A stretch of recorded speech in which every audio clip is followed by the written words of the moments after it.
BRB UK. Worse teeth, better accents.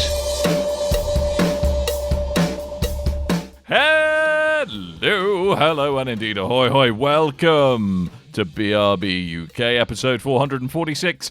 My goodness, what an exciting week it should have been. It's the week of video game news in the form of E3, Jeff Keighley finding the internet again, and all kinds of other shenanigans. So we tried to plough through it as best we can. My name is Dan. I'm joined as ever by Coleman. Hi! And Timothy Hibbs. Hello! Hello. Can I say, you mentioned him already, and can I just say, can everyone in and around E3 and can we just give Jeff Keighley a couple of days off now, please? He seems to have been constantly on screen for various different things beyond his Game Fest stuff as well, basically. I think that's because he quite likes being on screen. He did look very tired the last time I saw him, though. Tim, are you a fan of Jeff Keighley? I'm not a hater. Do you like Jeff Keighley? Yeah, I would say I like him. Would you say you're he's a Keighley lover? Oh, no. Nice. No, because that's a little bit too well. I think he's good for the industry. I think he's a positive, genuine kind of guy, and yeah, I think and you love him. I think he's good at what he does. In his face. Yeah. You love him in his face holes. Love him in his face holes. That I do not do.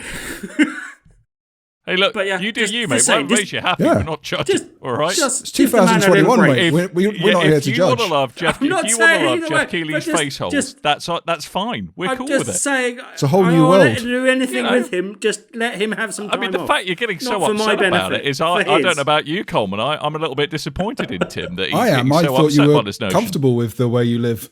Yeah, so was I. I am comfortable with the way I live. Right, okay. I think we all learned a little something about Tim here, didn't we? No. Mm-hmm. Anyway, E3. Oh, yeah, that thing. E3 and Summer Game Fest. Started with Summer Game Fest.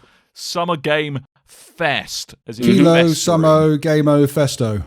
Yes, thank you, Basil Fawlty, for that particularly subtle racism-free introduction to that. What? If anything, I was making fun of my Irish relatives. Really? Were you? Yeah. Did you have Irish relatives? Yeah, of course I did. How Irish are you? Like, I don't know, a third. We want to see your DNA test results right now, Coleman. We do not believe how do you end up being a bloody third? It's a long story. But it generally works in kind of powers of it's like you go 50, then 25, then 12.5, then it's because it's powers of 2, Coleman. So by being a third, you've got to. Now my brain hurts. Let's talk about all fascinating. Yeah, you're forgetting to take the Gosport factor into account, and someone being someone's own uncle at some point in the equation. Yeah. Bloody hell. Right, have we? So we've discussed. So Jeff Keighley's face this show holes. has now become homophobic, racist. Whoa! When did we? Gosportist. That we are. We are Gosportist.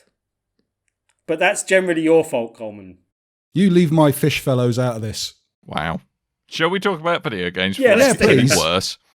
There's quite a bit to talk about. We have quite a few games to talk about. Now, there was a lot of games talked about. Not all of them, I'm not going to lie, terribly interesting and newsworthy. It was... See, you say that, but... I do, and I'm right. I think there was lots to talk about, and then there was lots to gloss over. Like, for instance, Avalanche's new game. I can't even remember the name of it because there wasn't a game to show. It was literally a car and a title, and I don't even remember what the title was. That's how much of an impact they left. At least the devs of Outer Worlds 2 had the honesty to go, hey, look, this is a shiny logo. We haven't done anything else, but here's a logo. Wicked. I mean, that was good, but it did also take the part of, half the other trailers we saw this week. Yeah. Or a proportion of them, at least. But let's crack on through it anyway. Yeah. And I think kind of first out the gate was some of the Ubi stuff. And it's one thing that leaked a little early. than planned in terms of Mario and Rabbids Sparks of Hope, the follow-up to the turn-based strategy game. It's actually a surprisingly good laugh. Yeah, the first one, Kingdom Battle, was really good. And I'm looking forward to this one, and it's a bit of a shame for the overall presentation and how much I would have enjoyed the Nintendo Direct that this did leak ahead of time. Because for me, as a turn-based strategy fan, this was way better than most Nintendo Directs for me. As you said, we got Mario and Rabbids Sparks of Hope, and that looks decent. I really like the last one. Although, I have to say, I don't think I'll be buying it at launch, because that's one Nintendo game that will actually go down in price considerably shortly after launch, probably, but still. But then, also Advance Wars 1 and 2 Reboot Camp I'll bring into the conversation as well. Sorry, I didn't want to talk about it either. Because...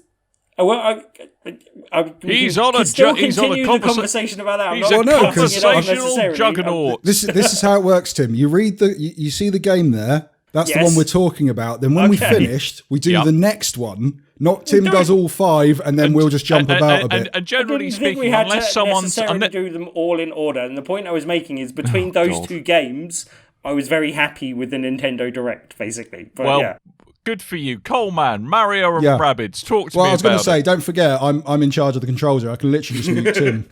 There we go. Right, anyway, beautiful. It's lovely, isn't it? Oh, he's swearing. All right, I'll put him back. Silence is golden. Actually, no, do you know what? Halfway, Tim. Halfway? Yeah, there you go. That's why we call him Halfway Tim.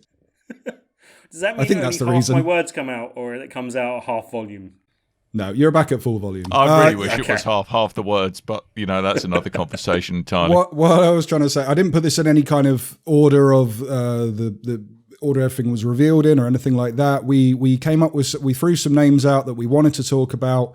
I put that into a list and kind of tried to figure out what's something nice to start with, and then end in, and then like a little filler in the middle, that kind of stuff. So that's Tim's why ruined it all. And Tim's ruined it within the first game.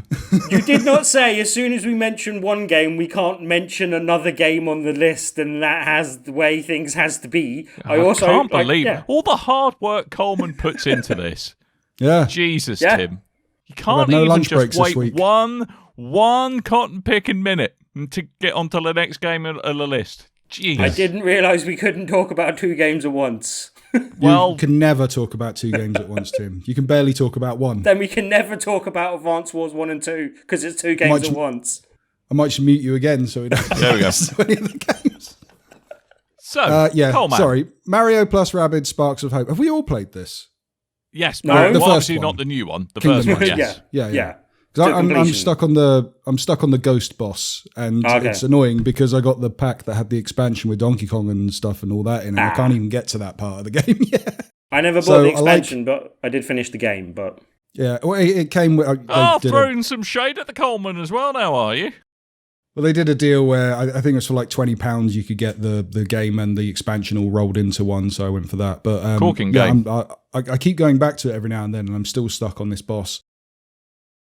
Yeah, I like the idea of a sequel. I just hope I can actually beat the game to get to it, because...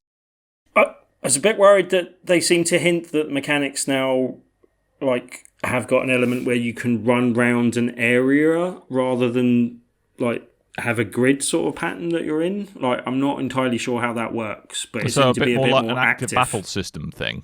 Yeah. I'll be interested. I hope they haven't ruined the formula too much by adding that, basically. There's one thing Tim doesn't like, and that's change. I like change as long as it's good. I didn't like the look of, because they did something similar with South Park when the first South Park game came out, and then they changed the thing ahead of the second game coming out, and when the second game actually came out, so actually this does work a lot better. So maybe it's just a case of being like that. But yeah, Rosalina Rabbid added in, which I like the look of. Rosalina's a cool character. And Rabbids are cool. I don't care who says it. Rabbids are damn cool. Really? They are funny, especially in that game. But yeah. Yeah. Yeah, I mean, it is a bit weird that I think, Tim, you're right. Because grid systems are always something that you associate with turn-based strategy. Because really it's kind of harking back to it's harking back to its tabletop roots more than anything else, isn't it?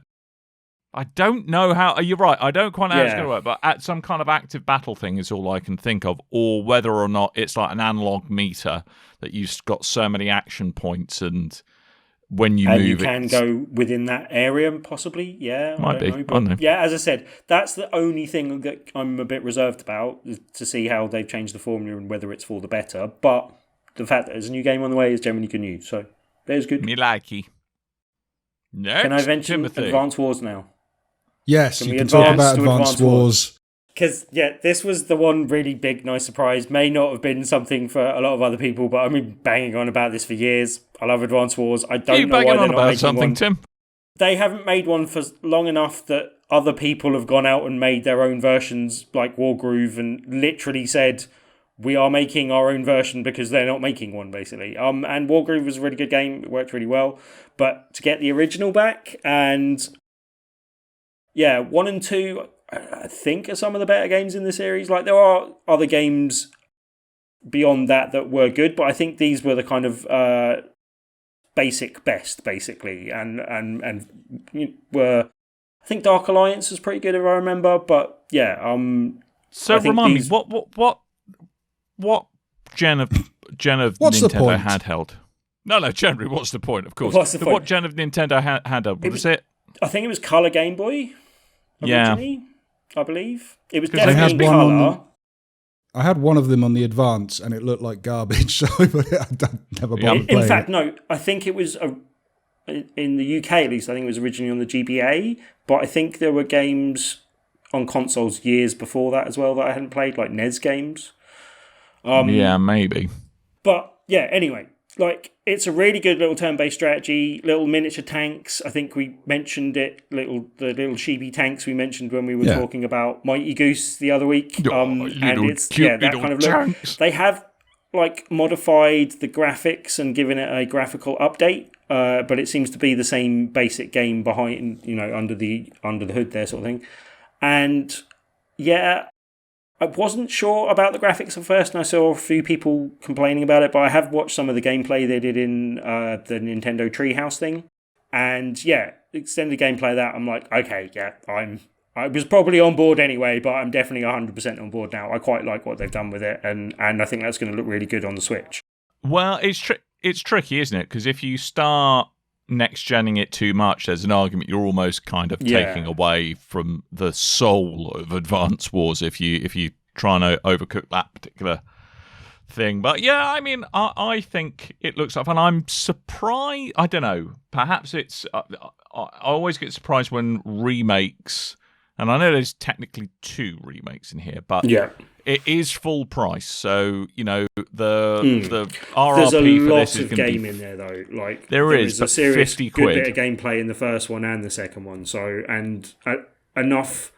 Maybe not a massive amount of variety between the 2 games, but enough to make them like a different experience to play through, and you want to play through all of 1 and 2 probably. So I think there's quite a lot of between the campaign modes and the general maps and stuff that you can play through. I think they said there's 1 for multiplayer as well.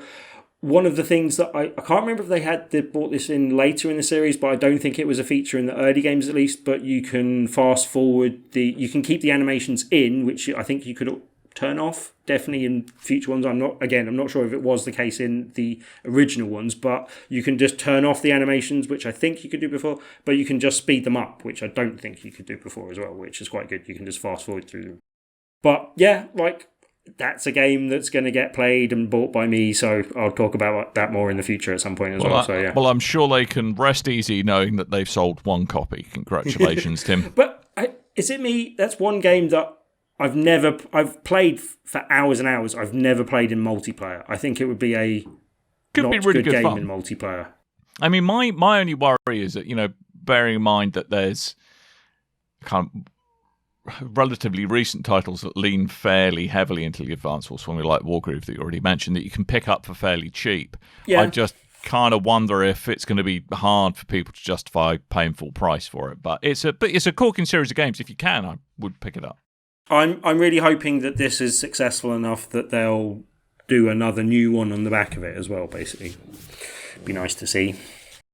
Nice. Coleman, thoughts? Before we move on to the next game, we don't want to anger you. Yeah, thank you. It's all right. No, Advanced War's never really been my jam. I was watching Tim play Wargroove and didn't see the appeal. Wouldn't use it as jam either. No. So, yeah, not really my thing. But I'm happy you're happy. How's that? That is good. That is suitably ambivalent. Excellent. Good. I like it. Talking of ambivalence, I like a bit of sci-fi retro futuristic action platforming. Have you got anything that could get me out my funk and make me happy? Well, there was a little game called Replaced that was shown off in the Xbox stream. I like the look of that. That looked very tasty. New age fun with a vintage feel. It was like Flashback, but 16-bit in some ways. It kind of had that kind of feel to it, I thought, where it's kind of it's very stylized in terms of its presentation, and really kind of pared back, but with some really nice little touches, like the way the lighting was done and the way kind of the 2.5D aspect of it. I mean, there's a kind of like highly detailed foreground with lots of reflections in it that seem to be something you don't see in a lot of games, but they seem to be using that quite well. So the basic setup of this is that you control a AI trapped inside a human body. AI. And so it's set in an alternate 1980s, presumably some kind of ninth-dimensional cephalopod will show up towards the end.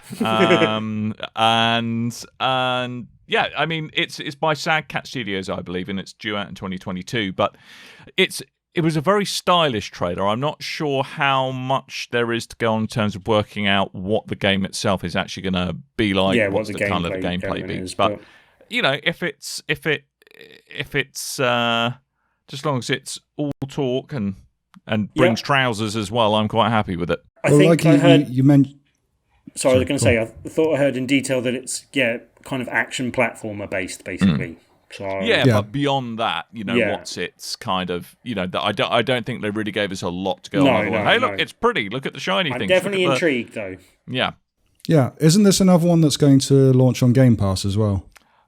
One of the 27 of the 30 games that will one of the launch 20 billion games advertised this week. But yeah, I'm really looking forward to this. And that's the thing as well, because everyone's talking about how Xbox One E3, and such a silly term, but literally all they had to do was go, we've got a bunch of games, and that was it. And even because of Game Pass, it's just heightened things, because they don't even have to go, we've got a bunch of games. They go, we've got a bunch of games, and they're on Game Pass. They're launching on Game Pass, and that instantly it makes them appealing, because there's games that you wouldn't normally give a look in, but you go, oh, if you're launching it on Game Pass, I'll throw in for that. I think they had a strong showing, but then I also think like the presentation I thought was a little confuddled in just when it was going from one game to the other. I was like, sorry, was that text referring to the last game? Like, I think they could have just had a little bit more text to clarify the previous game you saw is on Game Pass day one, or they should have just broken it up into sections of all these games are available on day one on Game Pass. All these are games coming to Game Pass at some point. All these are games that are just coming to Xbox. Because I no idea which of the three that aren't coming to Game Pass. Do you? Can you name the three? They did. I'd have to look on Twitter, but they did actually put out on Twitter, Facebook, and other social media platforms and stuff, and basically went, here's a list of stuff that's coming out this year on Game Pass. Here's a bunch of stuff that is coming out next year on Game Pass. Here's a bunch of stuff that is coming out on Game Pass. We just don't know when. But I thought that was something that required clarification, because it was not very clear from the presentation, basically.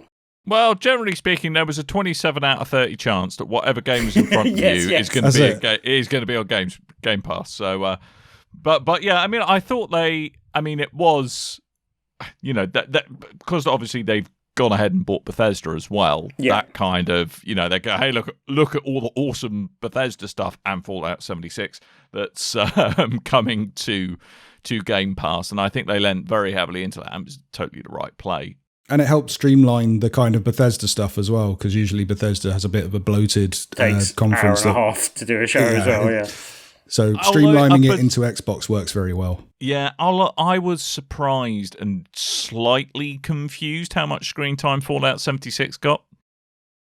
It wasn't that much. Hey, it's an active game that people can go and play now, and I think they're trying to encourage people to go back to it that may have abandoned it previously as well. So they literally went, hey, you know this thing that you hated? Well, we put the work into it and now it works, and we've actually got a pretty decent fan base, so come back and give it a go. Also, here's an expansion. I thought that was pretty fair. I'm going to give it another go. I'm not sure I believe them. That game's got its fans. I know that, and it's quite a large fan base. Do you believe in Starfield, Dan? No. Do I believe in Starfield? Yeah. Yes. Well, I would like to. Again, it slightly falls.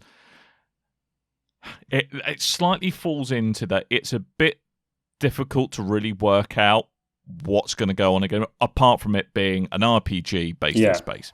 In the near future, like, there is a gun. Here's a gun. You can see a gun. It's a nice shiny gun. It's a nice shiny space gun. There was, I think Todd Howard did an interview straight after E3, written up interview to elaborate what Starfield is about, and basically along those lines. Hey, it's going to be, I think they said third and first person sci-fi RPG. Not Garfield in space, as I'd hoped, but Sky Outer Rim, as in the outer. Never mind. Okay, it was good. Yeah, it's fine. It was good. I just like to say the word Sky Rim. Nice. Also, Bethesda showed off. As in Bethesda decided they're going to throw their hat into the already quite convoluted ring of, hey, you remember Left 4 Dead? We're going to make I remember Left 4 Dead. Yeah, we're going to make one of them. I remember seeing several games that look practically identical to it in the videos that came out. Yeah, so they announced Redfall, and the twist here is instead of zombies, vampires. No, really? Wow. And again, much like Starfield, it had no gameplay shown. It was just a pre-rendered type cutscene movie thing. With mildly annoying characters. I didn't hate them. I'm all for this. That looked interesting enough. I don't know if I'm interested enough in the general gameplay to care about the stuff that I was attracted to, though, kind of thing. Yeah, what was the other one that was shown off? Back 4 Blood. Yeah, Back 4 Blood's off, and there's which was like from the creators of Left 4 Dead. Man, you could tell. Yeah, and then in very, very, very tiny, teeny tiny little letters next to that go and evolve. Yeah, yeah. But I mean, it basically looked like, hey, look, you can be the monster soon. I was like, wasn't that in Left 4 Dead? No, that might have been in Left 4 Dead. Was that in Left 4 Dead 2? Yeah, maybe. But that was I thought that was one of the selling points of the whole thing. Left 4 Dead. No, it looks like. I'm sure I'm selling it short here, but very much made me think. Oh, look, they've kind of remastered Left 4 Dead for the current generation. Back 4 Blood was announced a while ago, and I did actually pre-order that on the PlayStation, and then about a week before the conference, cancelled that pre-order because there was a leak to say, hey, this is actually coming to Game Pass on launch. So I'm thankful for that. Redfall, it's that similar type of game, no gameplay as yet, but I'm excited for the premise because it's Bethesda doing a Left 4 Dead type game.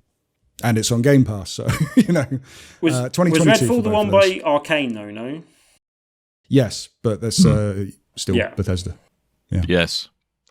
Now, do you know there was a game that I was so excited about? Mm-hmm. A little bit of poo came out. It's almost as if I had an episode, a little bit of diarrhea for Forza Horizon 5. Did you really just do that? Yeah. Do that again, Dan. Diarrhea. The shame. You made a diarrhea. Ariba. What? Nothing wrong with it. It's literally sinking to new lows. Oh man, there was a lot of hate thrown in Forza Horizon 5's direction because it wasn't in Japan, which is where everyone thought it was gonna be. Don't be disappointed by rumours that other people made up. I know, it's ridiculous, but man, it looks flipping awesome. Forza Horizon 5 out later this year. Guess where it's coming to, Coleman? Is it coming to the land of Mexico? Mexico, and also Game Pass. Oh. How do you say Game Pass in Mexican? I'm not even going to go there. Game Paso. No, Game Peso. No, that's more Italian. I've only got the one European accent, huh? It's the wrong one. And it's the wrong one. Mario goes not Mexican. Yeah, exactly. Hey, I got to be some diarrhea. This looks cracking, and I felt this had more of the charm that Forza Horizon 3 had over 4, which is the beautiful, because initially set in Australia, and they had the beautiful golden beaches and all that kind of stuff. And then when you moved it to the UK, I felt like something was missing there. And then by switching it to Mexico, the sunshine. It's called the sunshine. Well, yeah, it could be the sun. Well, they made it sunny in I don't think you're going to get snow in Mexico for this one, but the sand dunes and all that kind of stuff. Snow.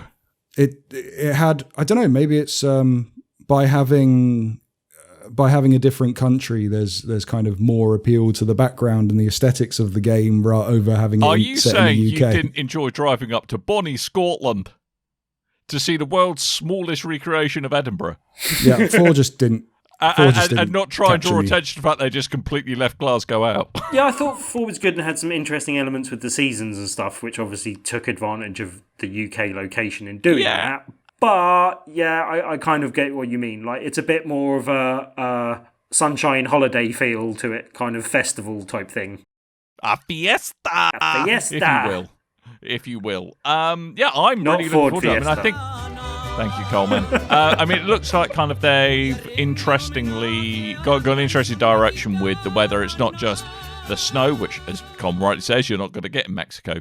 But like sandstorms, tropical storms, all that kind of stuff. Looks like it could be really cool. So what? Like Darude? Yes, why not? Sandstorm? No? No. No.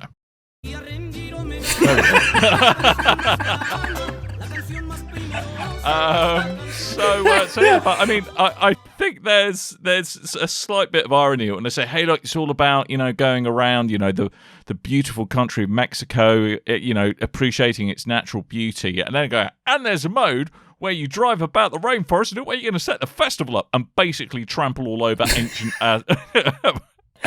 Aztec architecture. Yeah, that'd be a great place to put a stunt jump. Let's put that Hey guys, there. you know my favourite thing about racing games? Deforestation. Yeah, deforestation. Yes, Coleman. This game is not political.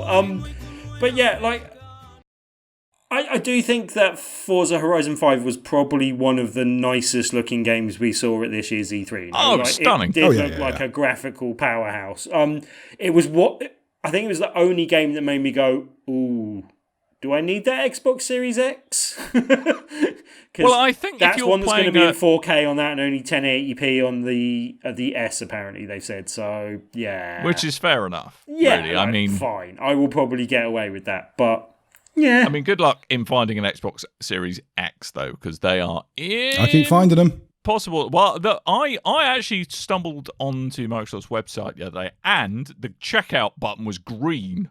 So I clicked on it, and in the 2 seconds... Isn't everything on the Xbox site green? No, it's kind of their like colour light green, not dull green. You could click on it, and it would do something. And in the 2 seconds it took to load the shopping cart out, it got out of stock again.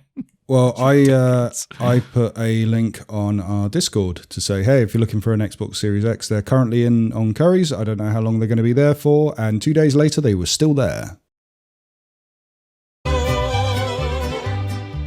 There is lots of rumours that there is a Ratchet and Clank PS5 pack coming out soon in the UK as well. I think so that's keep an eye out for official now. Yeah. I think those are dropping on Amazon like in a day. Yeah. Ooh. There you go. Yes. Yeah, Forza Horizon 5 looks absolutely amazing, and I can't wait to play that game that doesn't actually look like that, because it's going to be just dumped with dashboards and like all that kind of stuff all over the screen, and arrows in the road and all the stuff that I should really turn off, but I won't.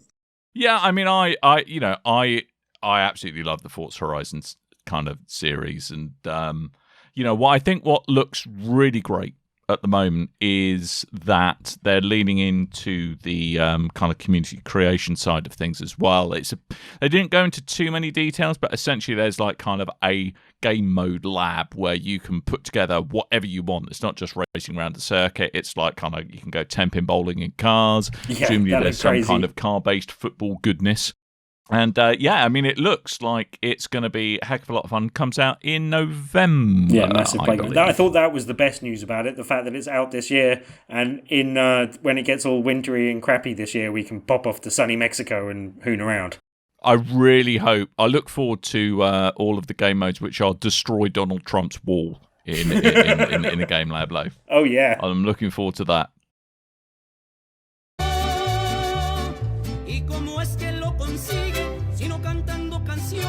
It's all right. We should keep this going like for all the shows. You reckon? Nice, just to have a little bit of. Makes me feel happier.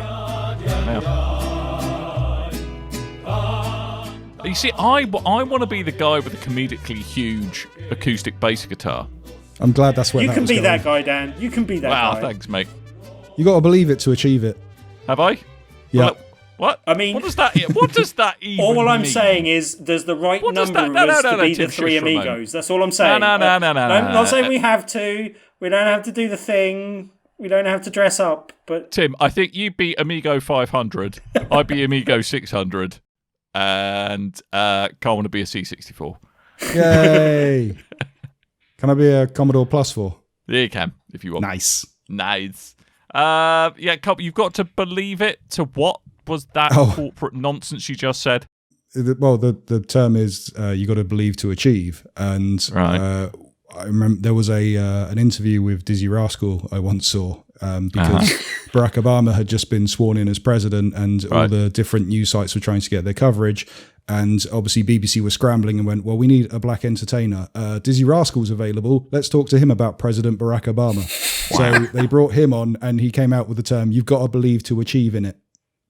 I was like, I like that. Add in it on the end of any phrase, and it's instantly better. In it. Right, sorry. Before we carry on, I had a little chat with our good friend Bleezey. Never heard of him. How many times did he mention Halo Infinite? In fact, no, sorry. Let me change. No, he mentioned How many Halo times Infinite, not Halo Infinite. Did he not mention Halo? Well, actually, he wanted to talk about Battlefield, but we did talk about Halo as well, and that is recorded. And I'm going to drop that in here to talk to Bleezey about E3 stuff. Slip a bit of Bleezey in. Ooh. Everyone needs Bleezey. Let me just play the Hold on, I've got to play the transition sound. Okay. Josh Bleezey boy. How are you doing, sir? I'm all right. How are you? Not bad. How's E3 going for you so far? It's going great. I've not been this excited in quite a while. Are you, as a fellow Xbox Chad like myself, are you well into all this cool Xbox stuff we're getting? Yeah, like it's taken a couple years, but I'm getting the feeling in my jellies again, and I'm just like, it's coming back. It's just cool seeing so many video games announced, and then just every single one of them seems to be prefixed with Game Pass. Day one Game Pass. Like, yes! As a Game Pass user, I was just like, oh, this is going to be like the least I've spent on games in ages. That's it. I got a phone upgrade for my girlfriend, and with it, I got 12 months Game Pass, which is like, I don't want that. I went, I will have that. So now I've got a year's worth of free Game Pass that I get all this cool stuff for now. So it's very, very, very happy me. But specifically, I brought you on because there are a couple of games that you like to talk about that we're not huge fans of the show. Some people play them, some people don't. But as BigRedBarel's #1 Halo fanboy, big fan of the Chief, I needed you to talk about Halo Infinite, really, because last time we spoke about it, I tried to get you on the show and you weren't available, and it was like the one time in forever that we've actually been able to speak about Halo and you weren't about. So I thought, do you know what? We're going to do a nice little horror pop here. You coming in and talking about some Halo and some other bits, but mainly I wanted to get your impressions because the last time we saw Halo was the big reveal. I mean, well, the times before that we got the pre-rendered trailers, but we got the big reveal, we got the gameplay. put out to the public, and then instantly the bad guy face that everyone's kind of made fun of, and Craig. not I like love Craig. Craig the ape face, and everyone making fun of this game, not looking the way they think it should for a current generation game. What are your feelings now you've seen the new trailer and the multiplayer reveal as well, in fact? So, yeah, like in terms of, I guess, start with the campaign. They didn't show much. I wouldn't say I'm suspicious, but I would have preferred to see something similar to what they showed last year, as in they showed like a little bit of cutscene, a little bit of gameplay to give you some context. They seem to just show cutscene. Although I do like the direction they're taking. There's elements of Halo 5 that they are continuing, which I was a little bit concerned about with last year's presentation, where they seem to just have dropped everything that came before, and now this is the new bad guy kind of thing. This is it. Yeah, and then so I do like the direction they're taking. It was one of my main concerns. As for, like I said, there was no campaign gameplay, and I think they have done that specifically because of how last year's presentation was received. However, they showed some in-engine stuff, which looks great. Then they showed a multiplayer trailer, which I've actually not been the biggest Halo multiplayer fan. I did a fair amount of time in Reach, but really, other than that, like, there are other franchises I will go to for my multiplayer fix. Yeah. But everything that I saw in that trailer, it looked like it was a big step in the right direction. And I'm actually quite excited for it, which I'm quite surprised at. It's going free to play.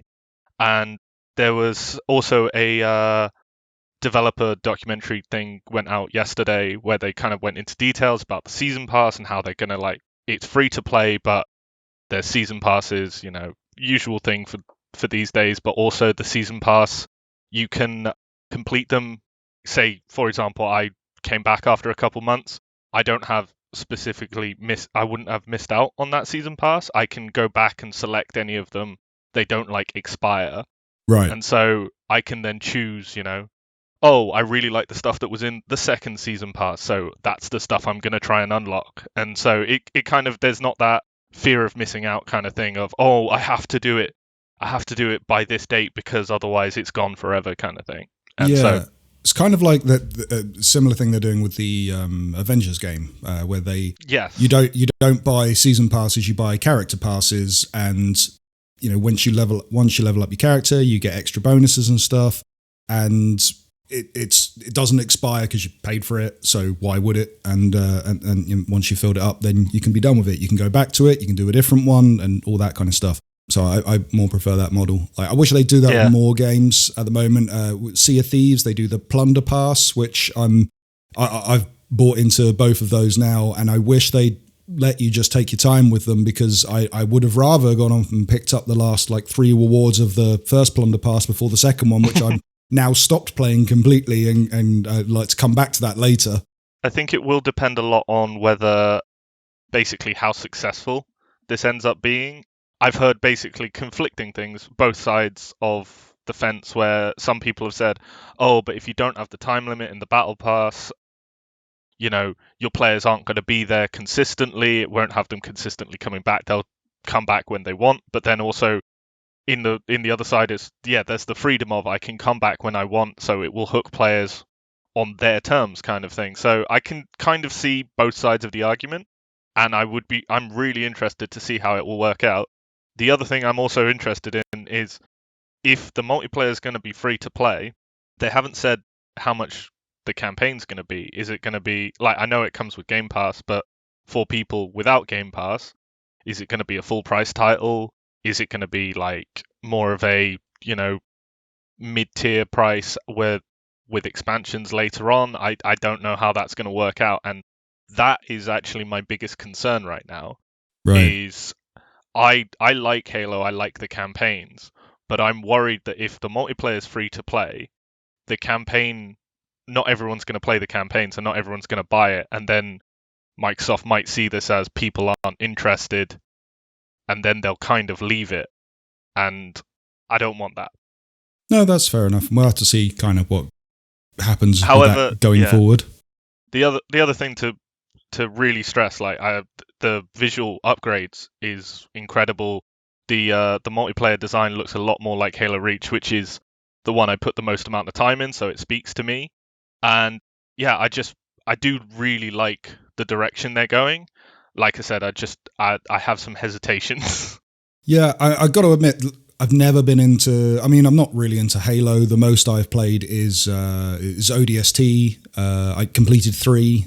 Then I've dabbled in all the others and not really got very far. But the multiplayer side, 3, I used to play a lot of the multiplayer just because it was a case of when 3 came out, it felt like everyone was playing the multiplayer. So if you played games, you played Halo 3 multiplayer with your friends. If you had an internet connection, so it was that kind of deal. And I got to admit, like, the multiplayer doesn't really appeal to me. But then when I saw the upgrades and how cool they looked, and like the sort of samurai looking Spartan, that made me. I kind of want to play this and get those upgrades. So yeah, it was very appealing. The samurai one, personally for me, I wasn't a big fan of the look of, but there were some that I'd see for like just a split second, and I'd just pause it and go, I need that helmet. That looks really cool. And then also I do also like some of the new implementations they were talking about. Like, so Big Team Battle is going to go to 12 versus 12 player. Previously, it was either 6v6 or 9v9, I think, in one of the Halos. Right. So it's going to be a bigger scale, but also, like, in the trailer, there was a guy threw a plasma grenade at a weapon spawn, and it moved the weapon, and he grabbed it in midair and then sliced someone up with the energy sword. And I really like how that works, because there's so many times where someone will essentially camp a weapon spawn, wait for someone to run up, and then just as they get the shotgun or the energy sword or whatever, they'll just snipe them from across the map.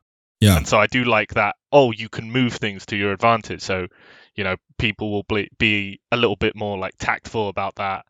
And then obviously, I think when I try it, I'll probably end up flinging it towards the enemy. They pick it up and then kill me with the weapon I was trying to get. So it's more so a case of, I like the idea of, here's these weapons that we know, like the energy sword and the plasma rifles and things we've seen in the game and then used in a more inventive way. It's kind of like when you watch a film version of something and then they use things in ways that you could never see used in a video game or in a cartoon and stuff, and then and put to use in a more action sense. I like the idea that that's that kind of implementation, but it's the video game. So that's pretty cool. Yeah, like I'm a big fan of when a game is like, here's a huge sandbox of stuff and there are various rules, but, you know, generally it's your imagination is what drives you. And I mean, I could lead on to what else I want to chat about there, but I didn't know if you wanted that segue. That's fair enough.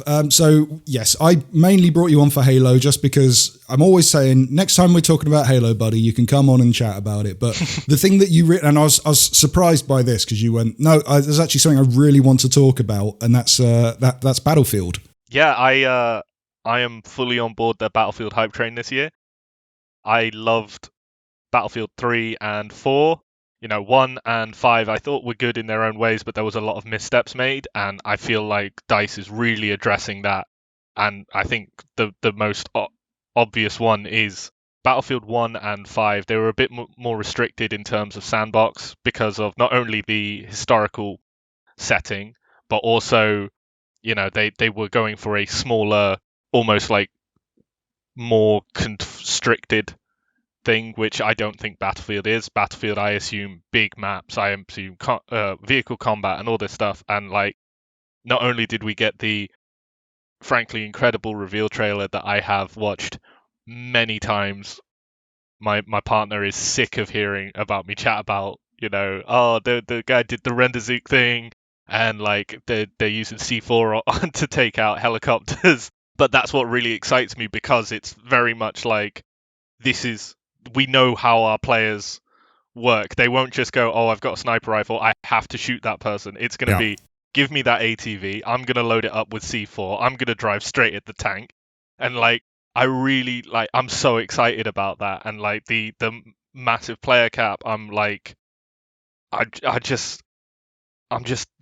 giddy every time I see something like that. Like when they showed the clips of the rocket launch and there's about 40 people just on the panel, like on the ground in front of the rocket. And I'm just like, yes, I need to be in there. I need to be in there now. And there's so many things that I just keep wondering and like, yeah, I could gush about it all day, but I know there's a time limit. No, that's fine, mate. Tornadoes. Yeah, I got to admit, the gameplay footage. I mean, the reveal trailer, I was like, yeah, it's cool reveal. Like, DICE know how to make really cool reveal trailers. The gameplay trailer, specifically, that they showed off at the Xbox stream, that with the kind of weather effects and explosions and just how manic it looked. It was kind of like I know that there's been official versions of this, but it's kind of like my ideal if they made Just Cause the multiplayer game, you know?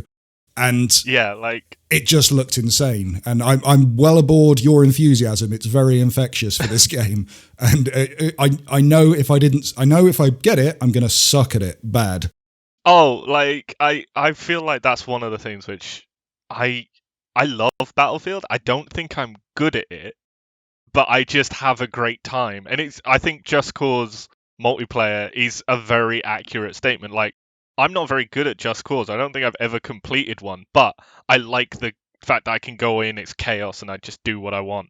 But yeah, like, in terms of the reveal trailer, that was one of the big things where I realized DICE is learning, and it was really comforting for me. And I think that's why by the time gameplay came out, I was well on board, because DICE are very good in their, I don't know if you want to call it a cinematic trailer, but in their like kind of, it's not gameplay, but it's in gameplay engine trailers.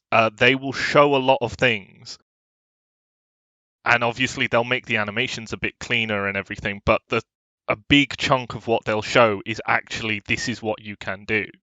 And I think it was one of the big missteps of Battlefield 5 was they kind of didn't really focus on that. They were just like, oh, look at all these cosmetics you can go for and all this stuff, but instead of going, this is what you can do. And so by the time gameplay came around, everyone was not as interested. But this time they kind of showed it up. Like they had homages to the Render Zook from Battlefield 3 and Battlefield 4 and all that stuff. Of course, things I know. The guy jumps out of a jet, gets a rocket launcher, blows up the other jet, gets back in. It's like a really old Battlefield video. And just stuff like the C4, the ramming helicopters into each other, etc., etc. All that stuff, like I saw in the trailer, and I was just like, if this is in gameplay as well, if I can do this, I am 100% on board. And so it was, the gameplay trailer basically confirmed what I already wanted to do. And so, yeah, I'm so excited. Oh no, great. Again, during the last show, we spoke about this. We spoke about the reveal.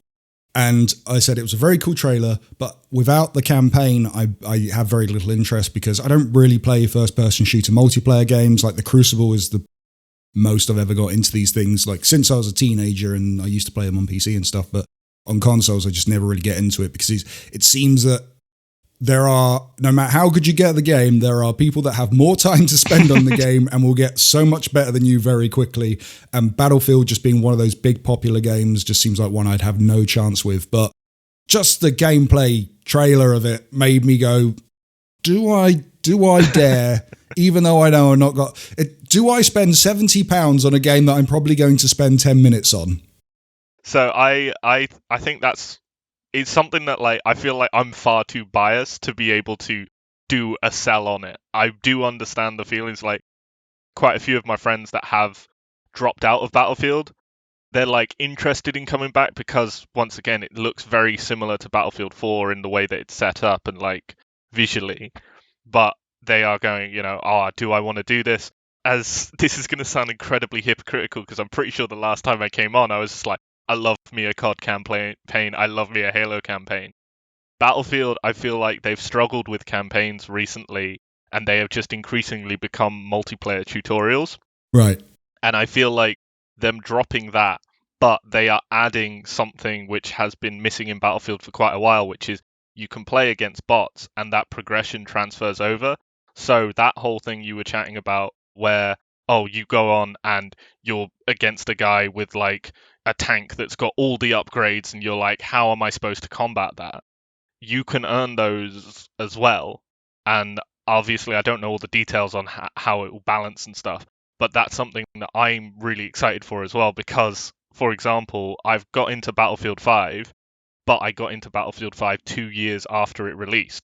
So everyone has everything up. You go, it's the best of the best. Exactly, and like me in a level 1 tank against everyone else in their level 6 fully upgraded armor-piercing shells and all this stuff. It's very frustrating because, it would take ages to get a tank, and then for you to get blown up literally 15 seconds after you get into it. There were times where I was killed on the runway before the plane propeller even started, and like that's frustrating because you're like, how am I ever supposed to learn this? However, if you've got that AI mode and the progression transfers over, you can go, okay, fine, I might not get a chance in multiplayer, but I'm going to level up my tank and then take that tank into multiplayer and I'll stand a chance. And also, I'd say, like, some of the controls, especially for newcomers, is they can be difficult, specifically the flying controls.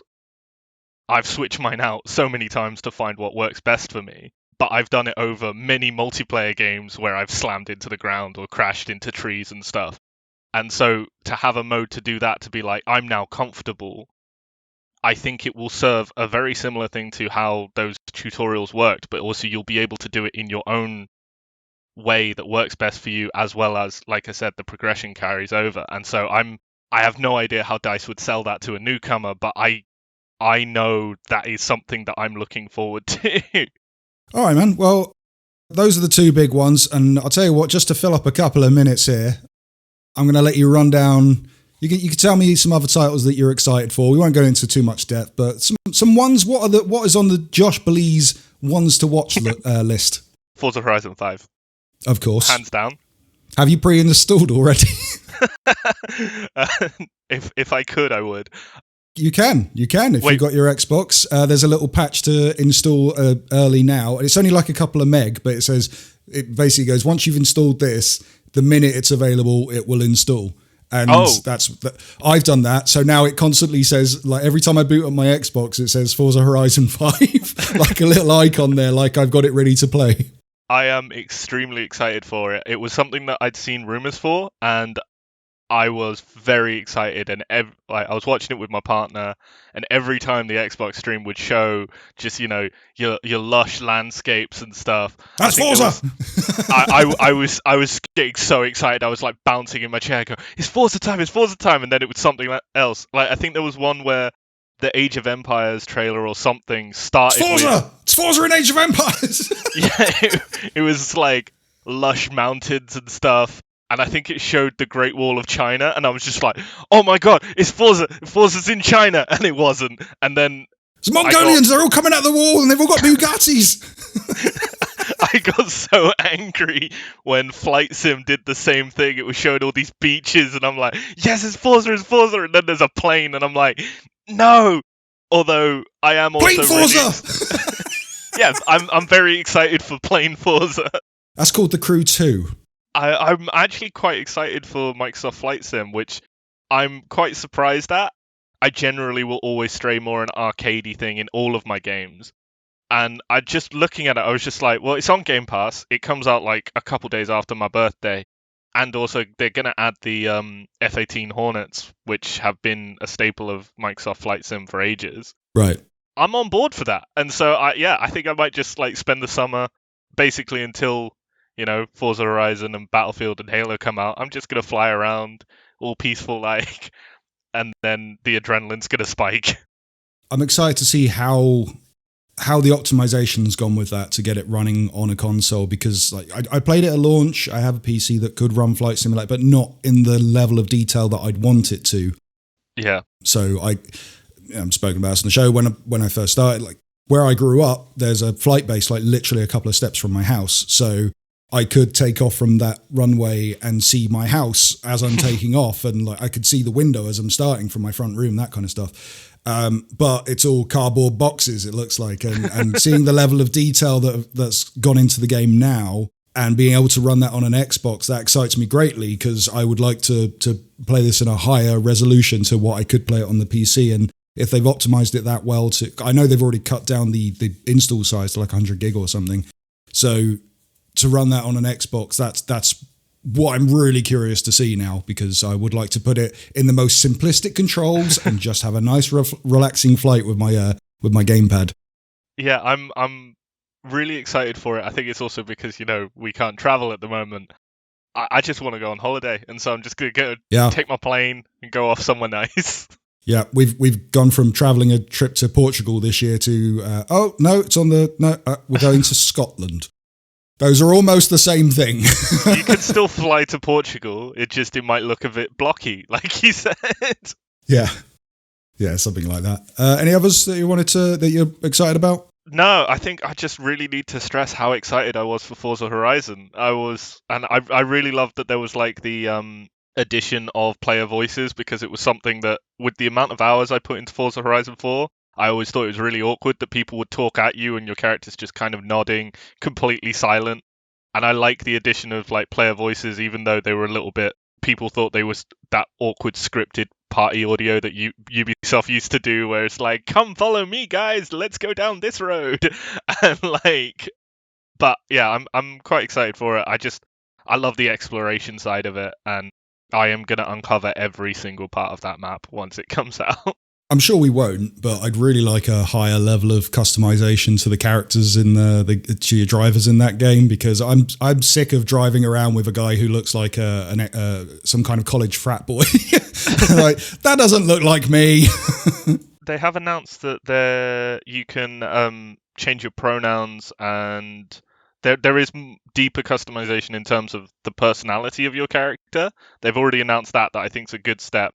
I do think physical customization needs to be tweaked a bit, because I think I might have been using the same frat boy guy, but I would always use him in whatever would cover his face most, because his face annoyed me.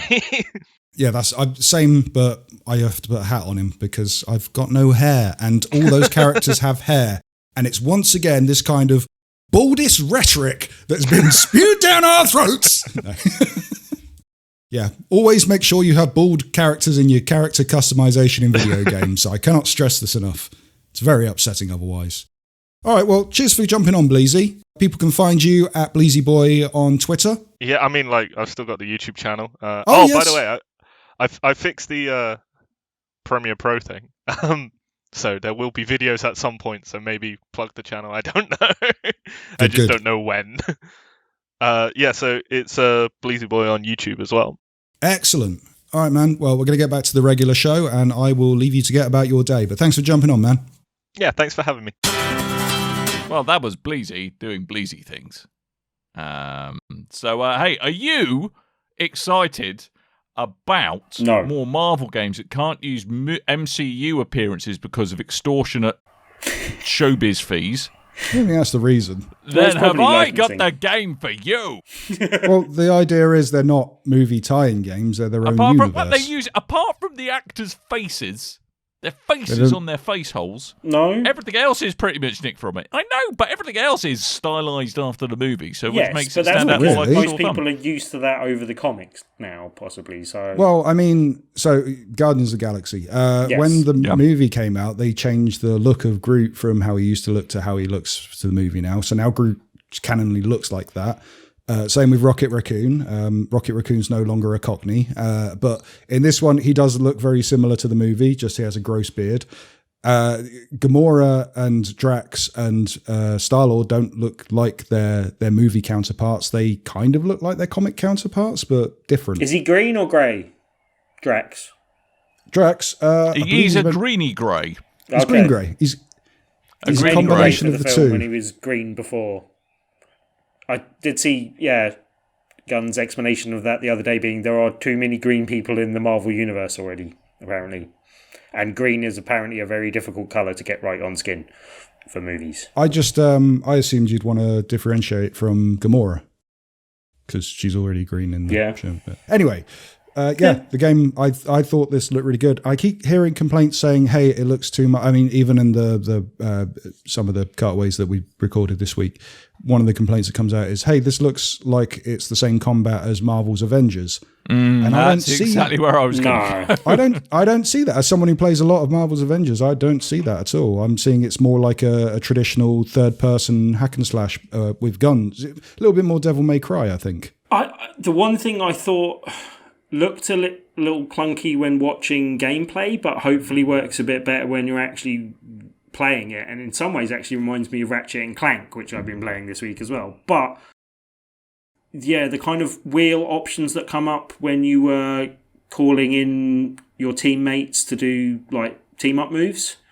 Yeah. That seemed like it seemed like it was taking you out of the combat for a second, but I guess it's good to like pause for a sec as well, type of thing. So that might work. I think it will work better when playing it than when watching someone else play it, basically. I thought it, because when I was watching it, I was like, this gameplay doesn't look particularly very good when I was watching it on the stream. And then when I went back and watched the 4K video, like all the slowdown and artifacting wasn't there. And I went, oh, okay, it was just the stream. Yeah, okay. Yeah, I don't know. It just looked a tad derivative to me. Generic that's type all. thing. But yeah. Your derivative. Your derivative. I don't know. Like, it's a really good universe for a game. Well, technically, yes, it is, because I share genetic information from my parents, so my face has been derived from their genetic makeup. So yes, my face is derivative. Thank you very much. But yeah, it's a good universe for a game. I think it's something we haven't really seen. I've broken Coleman Much as its own game and doing its own thing. I'm not entirely sure their approach is the way that I would have thought of doing it, as in you being solidly in control of well, it looks this way at least. If you're solidly in control of Star-Lord and can then just bring other people in as team-ups, I don't think that's Correct. quite as interesting as if you can switch the one-player perspective and then call in the members of team-ups. Yeah. Anyway, it'd be more fun jumping to Groot and Yeah. then smashing people up, and then change the rocket and having more gunplay and Drax more hack and slash and stuff. But doing a single player narrative story, I'm absolutely fine with that. Especially like one of my favorite games to come out in the last few years was the Star Wars Fallen Order. Was it called? Mm-hmm. Yeah, and that one again, not a lot of people liked that in the same way I did. They found it a bit too Dark Soulsy or not Dark Soulsy enough. Or I liked it apart from the platforming bit too Uncharted, bits. not Uncharted enough. That kind of stuff. But I thought it was grand, and doing the similar type thing with Guardians, where it is the single player, third person story based title. I'm really, really looking forward to this. Do you think this was a reaction to the reaction from Avengers? Like, just the fact that we're getting a single player focused game, whether they'll put DLC stuff and other bits and stuff in it, they don't seem to be setting up for microtransactions, at least, basically. I mean, like, it does seem to be structured that way. If it wasn't coming out in October and it was coming in like 2 years' time, I would think this was a direct response to Marvel's Avengers. Yeah. But no, I don't think the timing's there. It's probably been in the pipe for almost as long as Avengers itself. And I was going to say, did Avengers have any Guardians of the Galaxy in it, really? I don't remember them being featured in it at all, no? No, they're not in the game. There was a leak of all the different DLC characters coming up, and I don't think any of those characters are in it. So not for the first wave of DLC anyway, or the first season of DLC. But I guess it's a team of heroes that does make sense to do independently, and you're not really harming Marvel Avengers by keeping them separate and having their own thing, basically. So I did like one of the sites I saw went, hey, there's a new Guardians of the Galaxy trailer, and then the featured image they used was 2017's Telltale's Guardians of the Galaxy. Nice. That's a nice slip up. I like that one. Well done. Another one that we stock photos. Moving on, Harold Halibut. Say what? Put down. I just wanted to put that down because it's one I've been seen before. I can't remember where it was announced or where we've seen stuff of it before. This is one we saw a little bit more detail on in one of the kind of I can't remember what it was, but one of the indie game roundup type things. But yeah, it's using kind of a really interesting animation technique where they've kind of made almost like clay-like models, like Aardman type style models that they're then computer animating. Right. And it gives this whole kind of stop motion feel to the whole game. And the game itself looks kind of intriguing, but the art style and the way that will play the way that plays out means it's one that I'm definitely going to be keeping an eye on. it's an interesting looking game, and I think it's worth definitely keeping an eye out for, basically. Because I think they've done that with the backgrounds as well, haven't they? I Yeah, think yeah. a lot of it is it's not just the characters. handcrafted. Yeah, they've physically made all of the sets, all of the things in the world and everything by the looks of things as well, basically. But I think it's an interesting game just in concept. But I also think it's an interesting thing to see how they've made it and how that is different to, like, you know, how that's gone before. And as I said, the thing in E3 that I saw did a quite good job of doing that, because it was talking to the studio about how they set up and how they found it and how they kind of approach things. Because I think they were traditionally an animation studio before that had never made video games. And so they kind of brought other people into the equation and built a whole new approach of doing things, basically. It's one of those things where you can kind of tell that if they'd have known how much work it was in the beginning, I'm not sure they would have started. So it's probably a good idea that they didn't.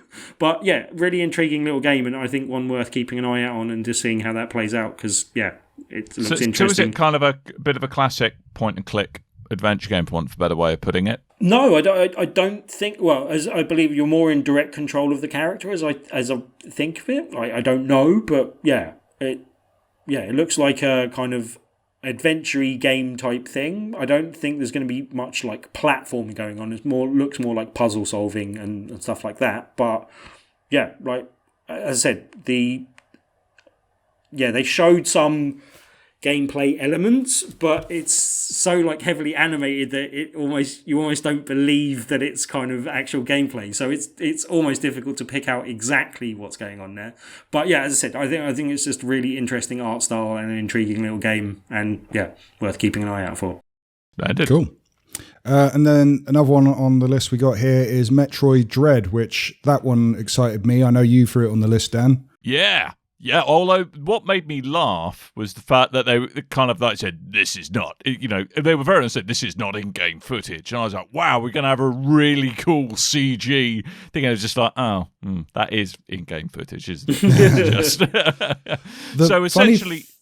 Sorry, go on. I was just going to say, but it's, yet again, classic Metroid. I mean, you kind of know what you're going to get in many ways, but it seems like there's a couple of quite interesting twists where kind of you're no longer the superwoman that really kind of Samus was in the other games, because it seems like you're constantly being hunted down by these robots that were sent to terraform or investigate a planet, and they've been corrupted. They're hunting you down. There's nothing you can do to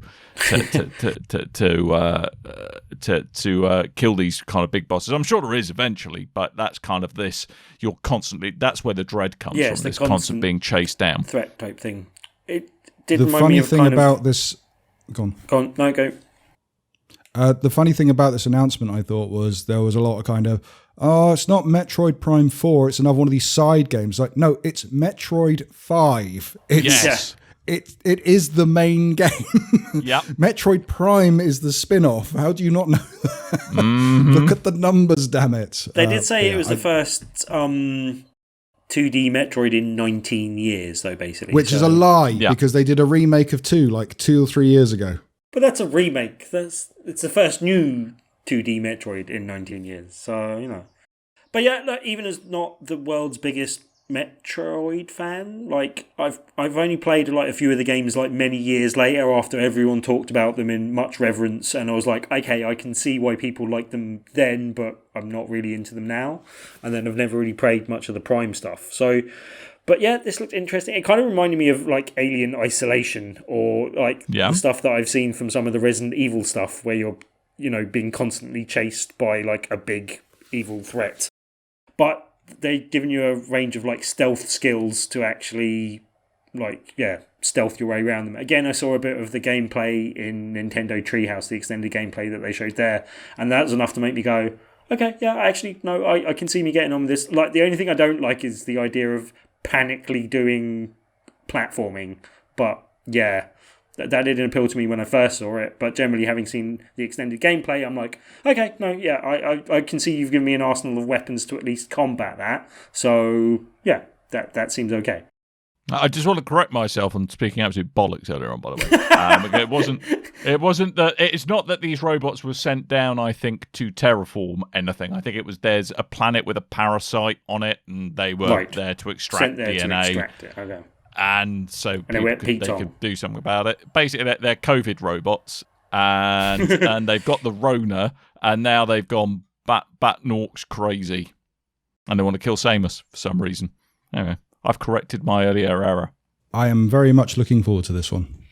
Me too. Out October 8th, and there is a physical collector's edition as well, I believe, which I think I probably will pass on. But if you do like your collector's editions, it's got a 192-page art book. I like art books, but I don't want physical games anymore. No, I know, right? I do like a good steel book, though. Oh, it's got one of them as well, mate. Yeah, that's the only thing that really tempted me out, but not enough to pay good earth money for that. So, yeah. Yeah. Cool. What's up next? Shredders. Who put this on there? It is not a Turtles game. It is a snowboarding game. Also, they missed the opportunity to be a bodacious dude or dudette, though. They also missed the opportunity to as a tie-in with Shreddies. They were so close. They could have gone Frosted Shreddies, and it would have been good. You make my brain sad sometimes, Tim. I mean, it was a terrible joke. So you got like the gnarly world for both of your reactions. So you got the gnarly world of snowboarding, okay? Gnarly world of snowboarding, where you're meant to be a cool dude or dudette or whatever the non-gender specific version of that is, and then you've got Shreddies made by grandmothers. Knitted. How are the two a good? Hand knitted. Anyway, but yeah, Shredders I just put on there just because I've been waiting for a good snowboarding game to come along for quite some time. I've actually been playing like older snowboarding games more recently. You've been waiting for a good snowboarding game. SSX came out on something. Game Pass?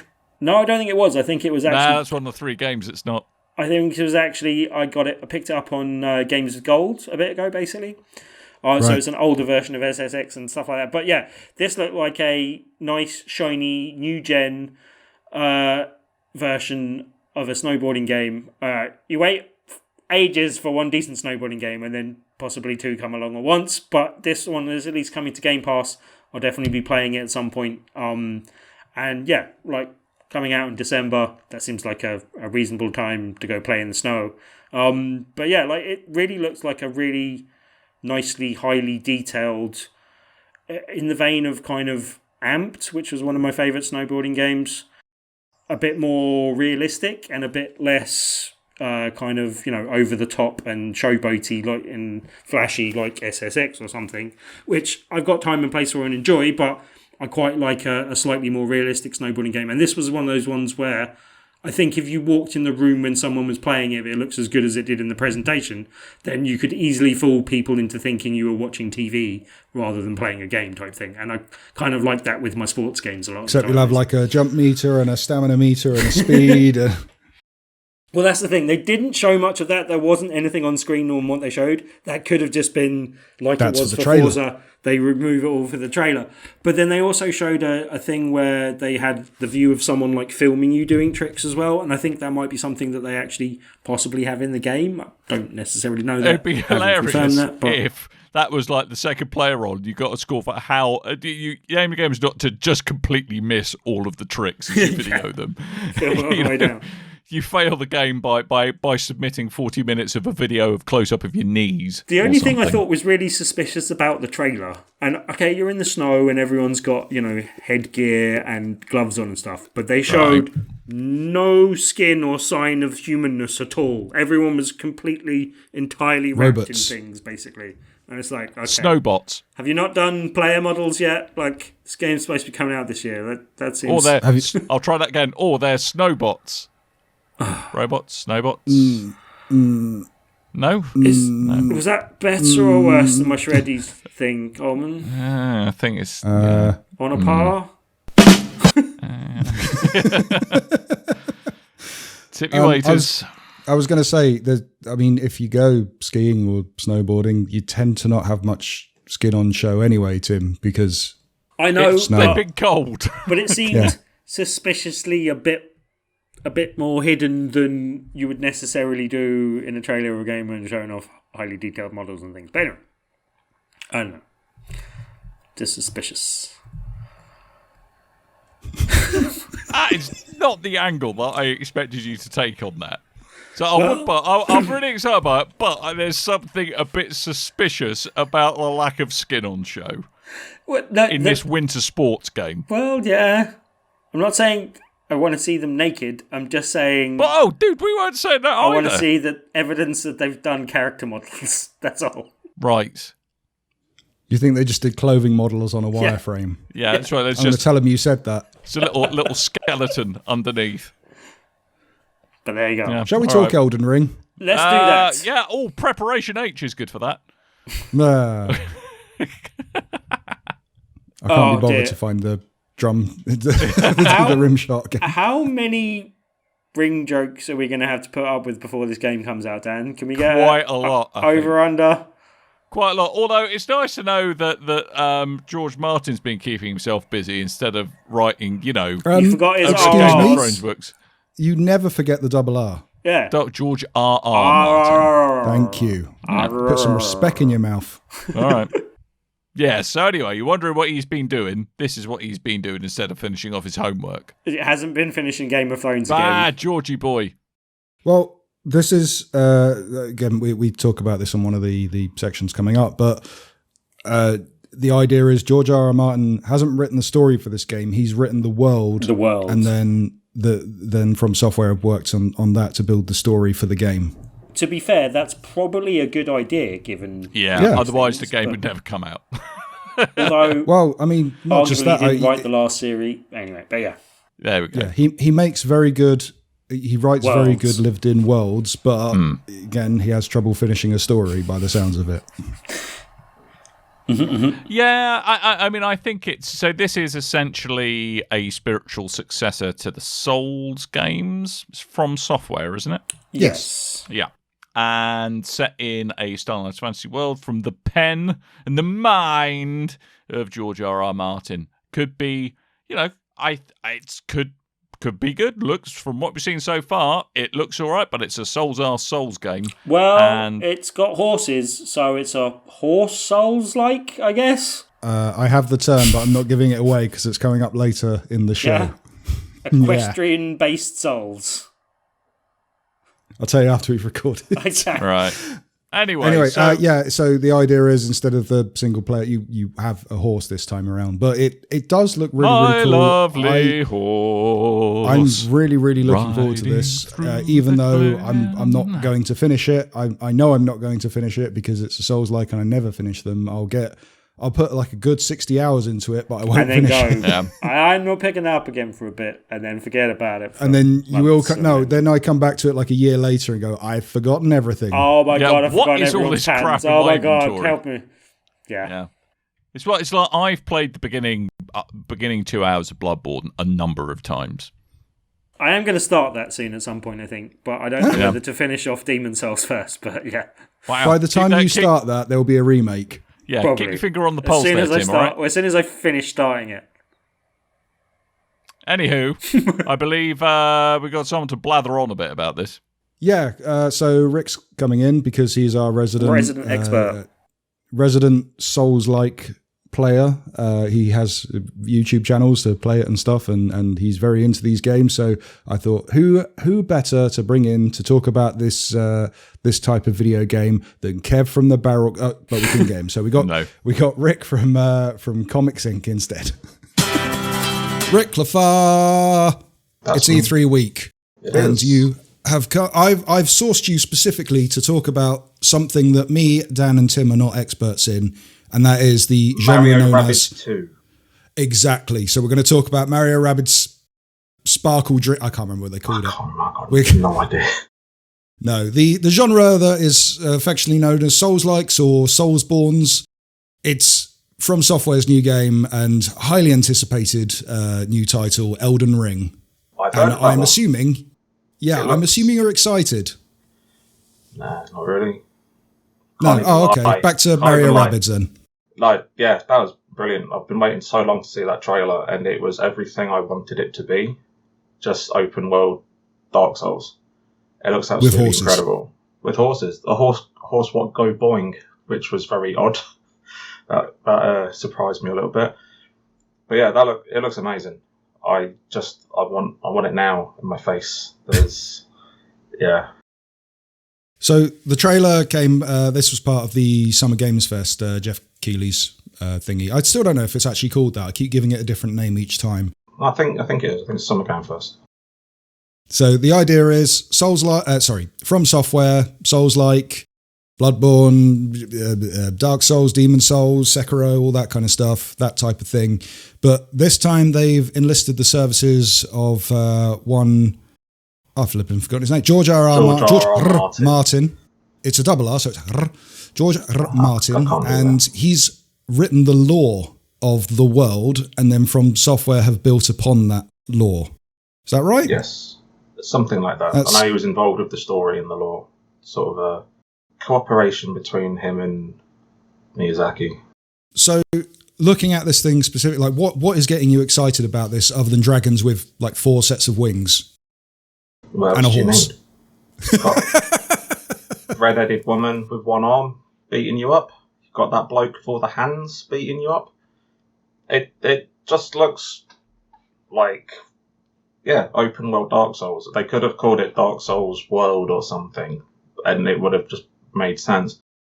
But I've been thinking, with the horse that goes boing, is there going to be jump pads everywhere? Because that's going to be hard.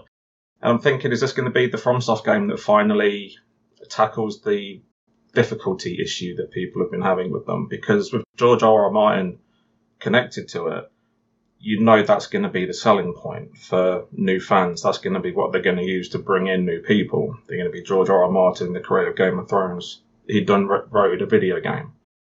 And then if people come into it and it's like as hard as Sekiro, people aren't going to be very happy.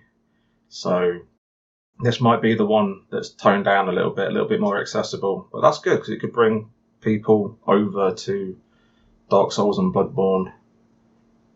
I want to play it now. I've seen the gameplay trailer. I know exactly what to expect from it, and I need it in my hands. See, personally, and I don't know if I said this when you were on the show last time, but the idea of putting in an easy mode, or not even an easy mode, but just a more toned down mode, I'm absolutely fine with that. But as a way of, and what was there was the thing where the guy had used a mod to lower the difficulty of Sekiro on PC, and then that wrote a piece to say, hey, there's absolutely no problem with this, and then all the fanboys went rah rah rah herp de derp de derp, difficulty way it should be played, yada yada yada.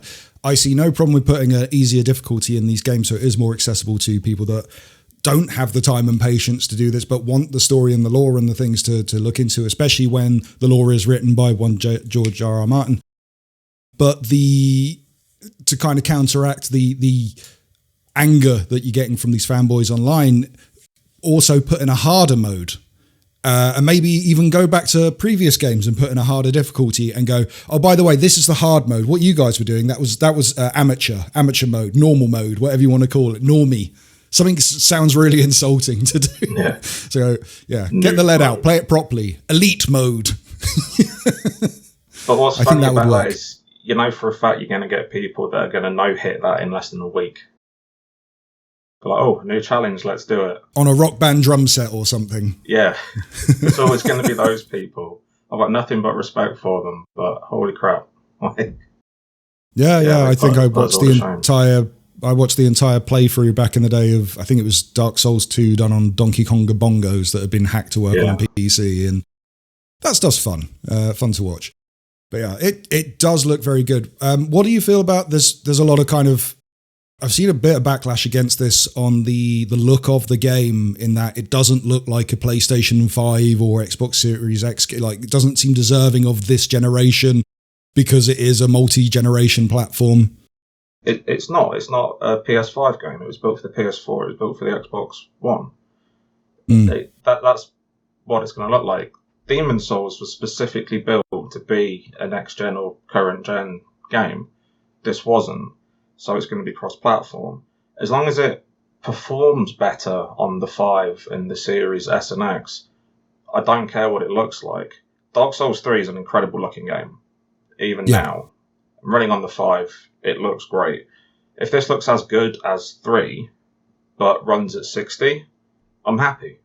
I'm genuinely happy with that. It doesn't need to look like Demon Souls, which is an incredible looking game. And you know that the next From game will be close to that, but they've never been one for graphics. They've never been at the forefront of good looking games. They've always looked kind of last gen. They've always looked a little bit old, a little bit janky, but that's part of the appeal to them, I think. So yeah, I think it looks absolutely fine. Yeah, I've definitely felt that, especially when Bloodborne came out. Like, I think Bloodborne is an amazing looking game in like the tone it sets, the atmosphere it sets. But the minute you start that and you're looking at the character creation and stuff, it's like, this feels a little bit 360 PS3, not PS4 mainline title. So I think they always look a little bit dated when they come out. And I don't know if that's just the sheer amount of time it takes to make one of these types of games or what. I don't know how it works. I think it's more to do with the fact that they, like From Software, are a mid-tier studio. They're not AAA, but they're not completely indie.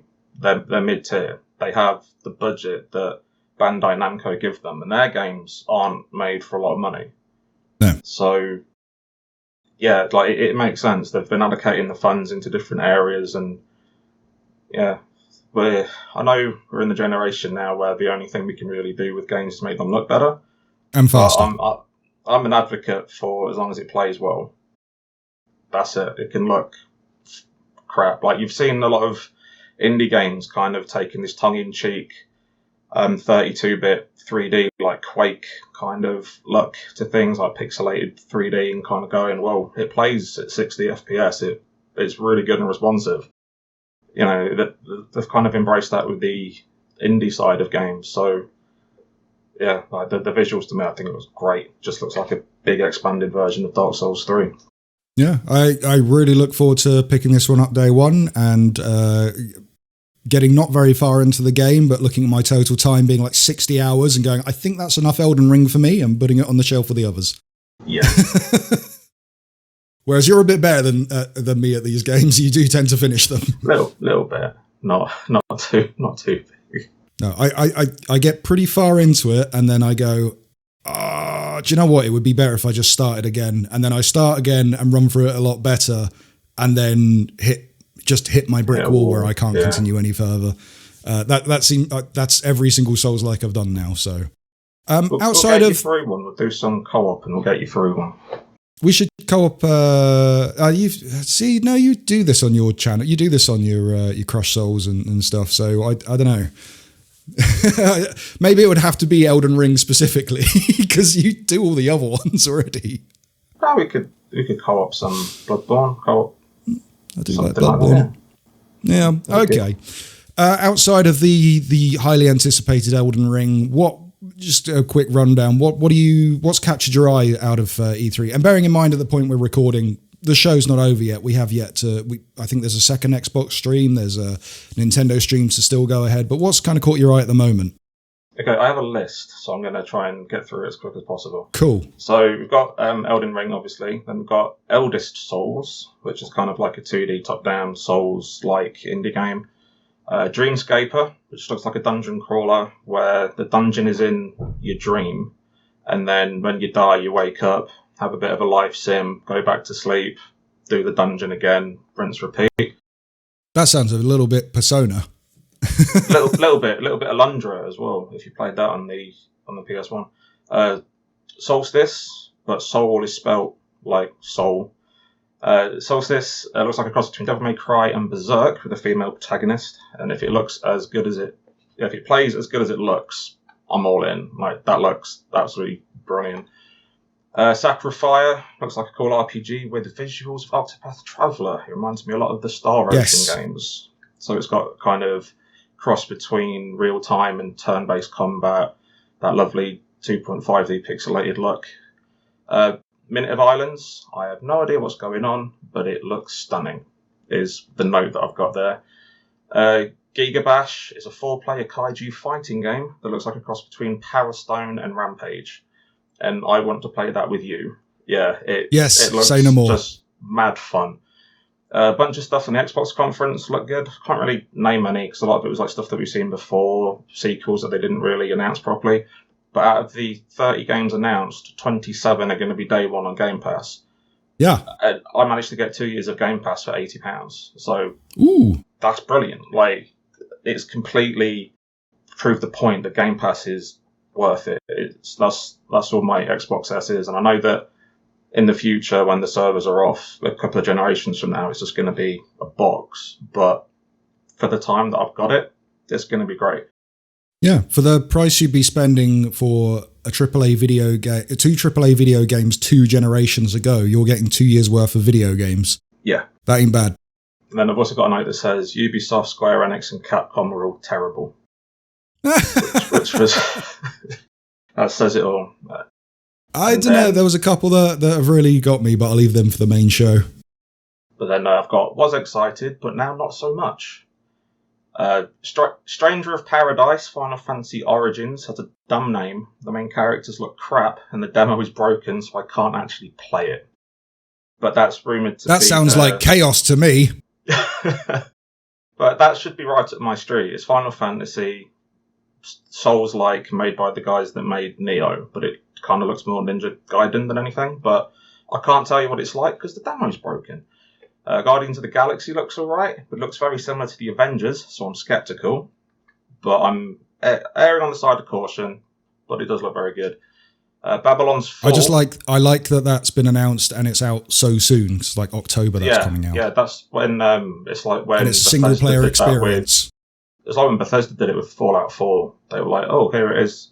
It's out in October. It's exactly the same as that. So I think that's really... More games should do that. And from I think it's is it the Deus Ex studio that's working on that one? Yeah, it made Tomb Raider. Made the first Tomb Raider, I think. Yes, yeah. So, like I said, it looks like Avengers, but I've got my fingers crossed it's actually going to be quality. Babylon's Fall was looking interesting until they announced it's a games as service thing, then my interest took a nosedive. And then Halo Infinite multiplayer looks good, but I'm rolling my eyes at the Battle Pass business model they're doing with it, but at least it is free to play. So, yeah, it's free to play. You can play it, whatever, but it's got the Fortnite Battle Pass system, which is going to make them a lot of bank. So you can't really argue with it. Yeah, Bleezey was on chatting about the Battle Pass system of that. And I've kind of said to him, I don't really have the interest in the multiplayer. I've never had the interest in the Halo multiplayer. It's just been one of them things of, all my friends are playing, I probably should play this game. But when they show specific, like the look of the game, the unlockables and all that kind of stuff, I'm like, maybe I would actually like to play some multiplayer. But I'm more in for the campaign, even though they showed off background sets and the cutscenes and things. They didn't really go into the campaign as much as they did with the reveal, which didn't look amazing. But I am kind of excited. Yeah, I'm more excited to play it just because it's a campaign and it's on Game Pass, so why not play it? That's the thing as well. It's another reason that I don't begrudge the Battle Pass system for the game, because like free to play, you don't need to own Halo Infinite to play it, is what the message that I'm getting. But the fact is, it's going to be on Game Pass as well. So a lot of people are going to be playing it essentially for free. So it's not a problem, in my opinion, that they put the Battle Pass on there. It's just that I missed the old unlock system from playing it, like Halo 3, when you kind of like earn everything naturally. Now you've got to pay a bit of money and then earn it. But I do like the idea that the Battle Passes don't run out. So you can, if you miss one, you can still buy it and then allocate points to that Battle Pass for those unlocks out of the season, which I think is really good, because it's going to, even though it's going to play on FOMO, it's still giving people the choice to wait. Like, oh, I can't afford the Battle Pass this month, I'll wait. Then they can go back and, I think that's a really fair way of doing it. So, yeah, hats off to 343 for doing that. Yeah, we were chatting about that too, and then the more I think about it, the more I like that idea. If they go, if they do specific battle passes to go, hey, this is the one where you can get all the parts to unlock the really cool samurai Spartan armor, then I don't want that to run out. I want to work at that and work at that and work at that to get all the pieces, because that looks so cool. Yeah. Yeah. Yeah. It's good. It's good. I wish, Sea of Thieves, take note. I'm excited for Underpass that, is though. running out. I've downloaded Sea of Thieves because I got well excited when I saw Jack Sparrow.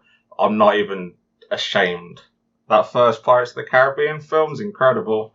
I love it. I love me some original Jack Sparrow. And from when Sea of Thieves was first announced, I was like, this is Pirates of the Caribbean. And now they've got the crossover. I downloaded it. I'm all in. I can't wait to start it. See, I had the moment of when they show, and it's Jack Sparrow putting the skeleton ring, skeleton arm, trying to get the key off the dog. I keep forgetting that is a Pirates of the Caribbean moment. I went, Guide for Streetwood. It's going to be Monkey Island too. we're gonna do a Monkey Island inclusion. That'd be amazing. The thing is, now that Lucas is owned by Disney, Disney owns Monkey Island, so they could completely do that if they wanted to. Yeah, I'd be happy with that. I mean, you didn't see how excited I don't want to spoil it because people might not have seen it yet, but if you ever play Uncharted 4, there's a Monkey Island reference in there that I had to take a step back. That I was amazed that they did that. So if they did that in Sea of Thieves, I'd be all over it. But yeah, I'm a Sea of Thieves player. I love that game, but I rolled my eyes when I was like, Jack Sparrow. I don't know. You can't get your own bloody Pirates of the Caribbean games off the ground. Like, they had one good-looking one and they bloody cancelled it before it even came out. So now you got to piggyback off the more successful game. But I'll still play it because I like Sea of Thieves and it's fun to have a crew of mates and muck about and stuff. Yeah. So yeah, you have to join in with us, man. Yeah, we'll do it. So I've joined the BRB group on Xbox now. So yeah, we'll have to. An Xbox boy. We'll have to jump in together and have a mess about. I'll show you the ropes. That sounds good. Get you some cash. Excellent. Cool. Any others? That's all I can think of at the moment. I've been quite disappointed with everything that we've seen so far, but I think that's kind of me just not managing my expectations. So the ones that I've been excited about, like Capcom, was really excited for. That was a disappointment. Square Enix, I was really excited for. That was a disappointment. But then the ones that I was just kind of watching out of obligation, like, oh, Microsoft's on, I've got an Xbox, I might as well see what's coming out. Blew me away. Obligated to watch this stream. Yeah. but it genuinely blew me away because with all the Game Pass stuff that's coming out, some really nice looking titles coming out, like Forza Horizon 5 looks amazing. I was all in on that. I watched the PC releases, even though I'm not a PC gamer, but some of the indie games on show for that look fantastic. Same with the future games showcased. I've been more impressed with the indie games again this year. The indie and the mid-tier are blowing me away a lot more than the AAA stuff, but it's the last few years it's kind of been like that. There's definitely more sort of innovation and creativity in indie and mid-tier, but they're in that sort of financial bubble where they're allowed to be because the AAA need to get the money back. They need to sell, so they need brand recognition. But the stuff that's getting a bit more exciting for me is the indie and mid-tier stuff, and some of those have been absolutely killer this year. I'm looking forward to seeing what Nintendo are doing. I'm looking forward to the Bandai Namco show because I think it should have some more Scarlet Nexus on it. It should have some Elden Ring on it. I keep forgetting to play that demo. Yeah. So have you tried the Scarlet Nexus demo? No, not yet. I pre-ordered it on PS5 though because I've managed to find it for £39. So that's a cheeky pre-order. Not bad. There's a demo that they put up a while ago and it's been sat on my Xbox for a good 3 or 4 weeks. So I keep forgetting it's there and I need to get into that. But Mass Effect, it keeps drawing me back in. So we'll see. Eventually I'll get into it. I want to get Mass Effect. I want to go through that again because it's a good game. I don't know if you've heard of this thing called Mass Effect. It's a pretty good game, I've heard. Can't say I've heard. Just came out of nowhere. Looks like Star Wars. All right, man. I'll let you get back on. We're going to get back to the E3 show. Thanks for jumping on. I need to open my window. That's fair. So on Big Red Barrel's list of podcasts, we got Comics Inc., which you've done with Ruben. Been on a bit of a hiatus at the moment, but there's also Strange Play and Crush Souls on YouTube. The Game Cupboard. The Game Cupboard. Sorry. Yeah. Strange Play's the old one. Yeah. I changed the name to make it a bit more SEO. Now it's got game in it, so you know it's about games and not strange stuff. I quite liked Strange Play. I did as well, but no one was looking at it. I was looking at it. Yeah, but that's just put them on the site and everything. But anyway, that's the woe. I'm your number one fan. Thanks, man. We're going to get back to the show now. Thank you. Yes, enjoy the rest of E3, everybody. Oh, thank you, Rick, for your thoughts and missives on Horsey Dark Souls. Horsey Dark Souls. Horsey Dark Souls. Yes. Tim, so you've talked about one game which is helping you navigate a midlife crisis, living vicariously. Says the Forza fan. Hey, dude, look, I am perfectly happy with the fact that I am slowly turning into a Top Gear presenter. All right, I'm fine with that. Just without the access to Ferraris and things. Just, and access to an Audi A1 and a Toyota Aygo. That's the only car. Some say he's fast approaching a midlife crisis. Yeah. Middle gear. So Riders Republic, Tim, this looks like a fun time for those millennials. Tell us about it. Well, this is the one that was announced by Ubisoft a bit ago. We got to see a bit more gameplay during the Ubisoft presentation. It's probably the Ubisoft game that I'm most excited about. As I said, I'd kind of been waiting for a decent snowboarding game for a bit, and they were like, well, we heard you like snowboarding. What about all the other things you could do down a mountain and stuff? So there's like downhill... Have a wheel off it? You can have a wheel off the side of a mountain. I don't know if that's in the game. Unconfirmed. No? But there is like downhill mountain biking that looks quite good. There's some like silly other races that like looks like kind of who can beat shopping the trolley highest races. You can do wingsuits, all kinds of stuff. Yeah, and like the wingsuit stuff. Like there's a really good VR game that I quite like that's got wingsuits and stuff in it, and I've really kind of picked up an appreciation of playing that in VR. I don't know if that all like Rush VR is the one that I'm talking about there, but I'm not sure if that the sense of excitement from that will translate into the non-VR world as much for me. But I think I may be spoiled a little bit by that. But yeah, just the general package and stuff. It gets a lot of extreme sport type mountain extreme sports basically in one thing. And yeah, this is the guys who made Steep, right? Yes, and I don't actually know. I assumed that to be the case, but with Ubisoft, it's often like one studio heads things up, and a lot of other people get involved with it, basically. Because what it looks like is, whereas Steep was, hey, here's a bunch of different sports you can do down the side of a mountain. They went, hey, how about that, but not just snow.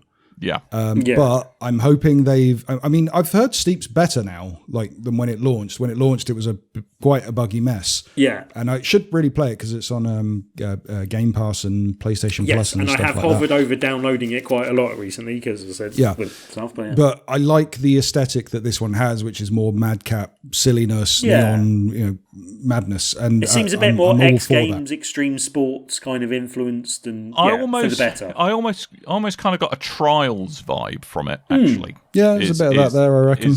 But I think the big kind of USP of this is that it's massively multiplayer mountains. Which I'm not sure that's necessarily a draw to this game for me. That's one of the elements that I'm like, okay, well, how much can I play on my own? How much am I going down a mountain with a crowd of other idiots? And like, that's the thing I'm a bit wary of. The other thing that I'm a bit wary of is just, is it going to be one of those things where it is a jack of all trades and a master of none, basically? Like, would it be better to focus on one of those elements and really nail it? Have they done that? But if they make a fun playground where there's lots of different racing elements and stuff like that, I could see me having fun with that. So yeah, I'm keeping an eye on for now, basically. But yeah, very good. Yeah, me too. Cool. Atomic Heart randomly popped up in the Xbox showcase, and I don't know if you guys had heard about this one before, but this was I think initially shown off 2019 and then just quietly went to the wayside and no one heard about it again. And we got a 1-minute trailer of gameplay to go, here's this first person shooter, and it looks insane. Yeah. And I was watching some gameplay footage, which is from a while ago as well. But it's kind of got that aesthetic of Nier in the character designs and stuff, how they're like little junky robots with razor blades out their heads and stuff, and it all looks really cool. Like the enemies are like cute but deadly at the same time, and I like all that stuff. And the way this trailer just things twisting and contorting and blowing up in front of you and stuff. I was like, this looks amazing, and 1 minute of gameplay is enough to make me go, yes. There's that kind of retro futuristic Soviet kind of styling to it as well, which I think kind of makes it look interesting. It's one that I've had an eye on for a while, because when they originally announced it as a VR game. And then I think at some point in development, they realised that was not VR's going to be possible, or wasn't to be the thing to concentrate on at first. And so put that to the wayside. I don't know if there's any plans to possibly patch that in at a later date. So I'll be intrigued to see if that comes up. But I still like the aesthetic and the general look of the game, and I think it, as you say, it looks quite intriguing and interesting. So yeah. This made me swear in excitement in the stream. The only game to make me do it. Oh, fudge! That looks rather splendid. Holy fudge, I believe, was the term. Holy fudge! Okay, wow, wow, that's amazing. Wow. Jesus fudge, love it. So the other one is my favourite kind of biscuit, a Sable. No, wrong thing. My favourite wrestler married to Brock Lesnar, Sable. Sable. So this has got a rather Mobius-y feel to it in the art style. Everyone keeps on referencing that game, and I don't remember that game. No, as in Mobius the artist. Oh, okay. As in French. Right. 1980s. Okay, that's why I wasn't linking it together at all. Okay, again, an artist that I'm not as familiar with either. But yeah, like there's everyone references that, so I'm sure there is a parallel between the two, basically, but just not something I'm familiar with. But yeah, Sable's the one I've been keeping an eye on for a while. It's a kind of magic. Something I find visually arresting about this game. Like, I just want to stare at screenshots. I just want to stare at video. It's a really kind of simplistic, pared down, like, cell shaded is a bit too... It's not even cell shaded or flat shaded, but it's that kind of style and look to it. But it's a heavily stylized flat shading, I guess. I don't know. It's almost kind of like desaturated and uses kind of secondary colours rather than primary colours to do a lot of it. It's kind of that. It's really hard to describe other than going, it's a bit like Mobius the artist, which it is all I can assure you. I mean, it looks phenomenal, this game. And this is one where I've managed to download the demo. There has been a series of demos that have come out alongside... was that as part of E3, or was that just part of the presentation of Xbox? That's one thing I wasn't sure about. But anyway. I don't know. Xbox just went, here's like 20 demos we're releasing that have been shown off at E3, but they weren't necessarily from Xbox's stream. And unusually they're limited time demos as well. So they're things that will disappear at some point and may come back in the future, apparently, but may not. But yeah, so if you have downloaded one of these demos like Mr. Coleman and haven't played it yet, then probably do so fairly soon. Otherwise, it may disappear on you. But you can also... Well, yeah. You can also... It's also available as part of Steam's kind of indie fest that they're doing at the moment. So you can download the demo of that on Steam too. Right, okay. And yeah, there was a section of the gameplay shown off and the first portion of the game shown off in, again, I think it was one of the kind of indie showcases or Day of the Dev type things. And so, yeah, you do get to play through the first portion of the game that they've shown off there as well, so you can just watch the video if you've already missed out on the demo. But yeah, it's got a kind of very tranquil kind of feel to it. Trying to think of the game that it reminded me of earlier this year. It may have been last year, I think it was last year. It was an archaeology-based game that I talked about on the show. Tomb Raider. No, not mass murdering archaeology. The one with the female protagonist, first-person puzzle game. I've completely forgotten the name of it. Yeah, the name's escaping me, but it reminded me of that in the fact that there doesn't really seem to be a threat to you. Like, there's no full damage when you're jumping off big rocks and stuff. I haven't come across any enemies in the game. I haven't seen any enemies in any of the encounters and stuff. There's like puzzle-solving elements and some like minor platforming so far, but then you get like pick up powers where you can float and stuff, so that might come into play a little bit more. But generally, you're describing Journey. You're basically describing Journey at this point. But generally, well, you're in a desert as well, so there is some similarities there too. But yeah, you're generally just kind of exploring around in the first section of the game. That's like saying Star Wars Episode 4 and Journey are identical. Oh, they've both got a desert in them. They are. They have parallels, Dan.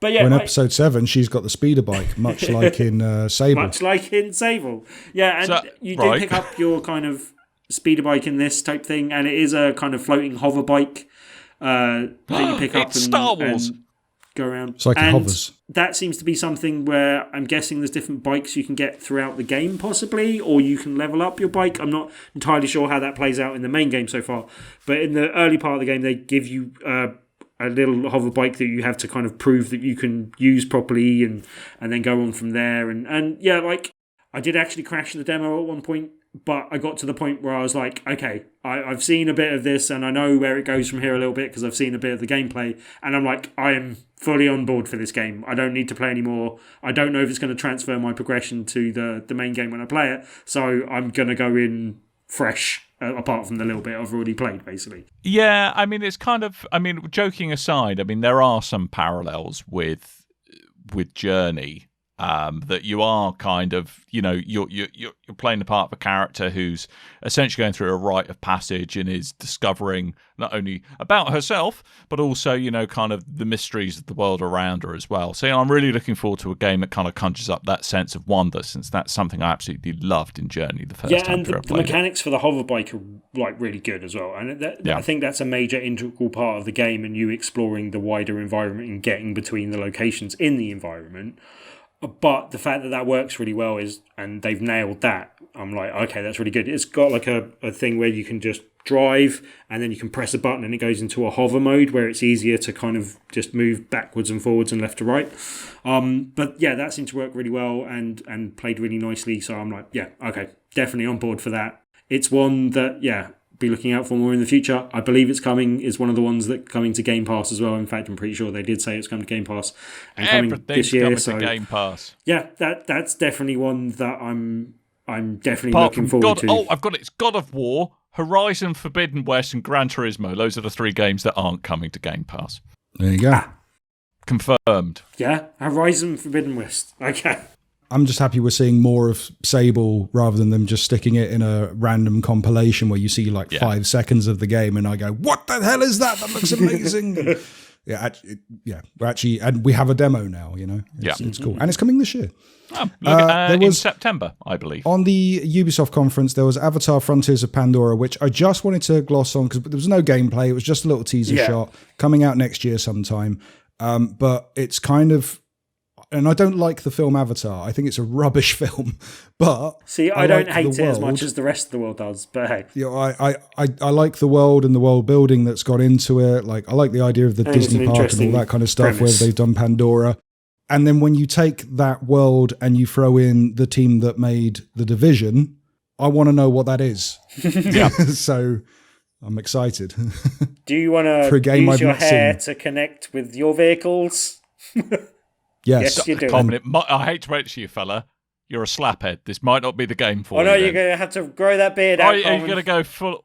Wow. I'm going to have to get one of them gross rocket raccoon beards and connect to trees and animals and people and stuff. Nice. You can actually practice that on the tube on the way to work as well if you grow a beard like that. So you can make sure you. It. What Coleman's little tufty you beard. fall asleep on the tube and some little terror will tie it to the handrail thing. Well, but that's not all that was also talked about very briefly without kind of, it was just kind of left there without much in the way of discussion. But surprise, surprise, Nintendo wanted to let you know that there is a sequel to Breath of the Wild coming at some point soon. Still coming. Which they showed that off a couple of years ago now, and before it was just like a title card and some green mist and a black background. But now we have a proper trailer that shows gameplay and stuff, and it seems to take a little bit from Skyward Sword. There's like stuff going on in the air as well as down in the ground as well. We see a character falling that doesn't look like Link. Looks a bit more barbarian type, shaggy hair and furred clothes and stuff. Isn't Skyward Sword coming this year still? Skyward Sword, the remake is coming to, the HD port coming to Switch. Yeah, so I don't understand how anyone thought that Breath of the Wild, the sequel to Breath of the Wild was coming out this year. Like, I think you got your hopes up there a little bit too much. Tim, people thought there was going to be a Switch 2 announced at E3, and Nintendo don't announce home consoles at E3. No. Also dumb. What I wouldn't be surprised about, though, is if this is a situation. The name of the game completely escapes me at the moment. It's the one that has a wolf in it.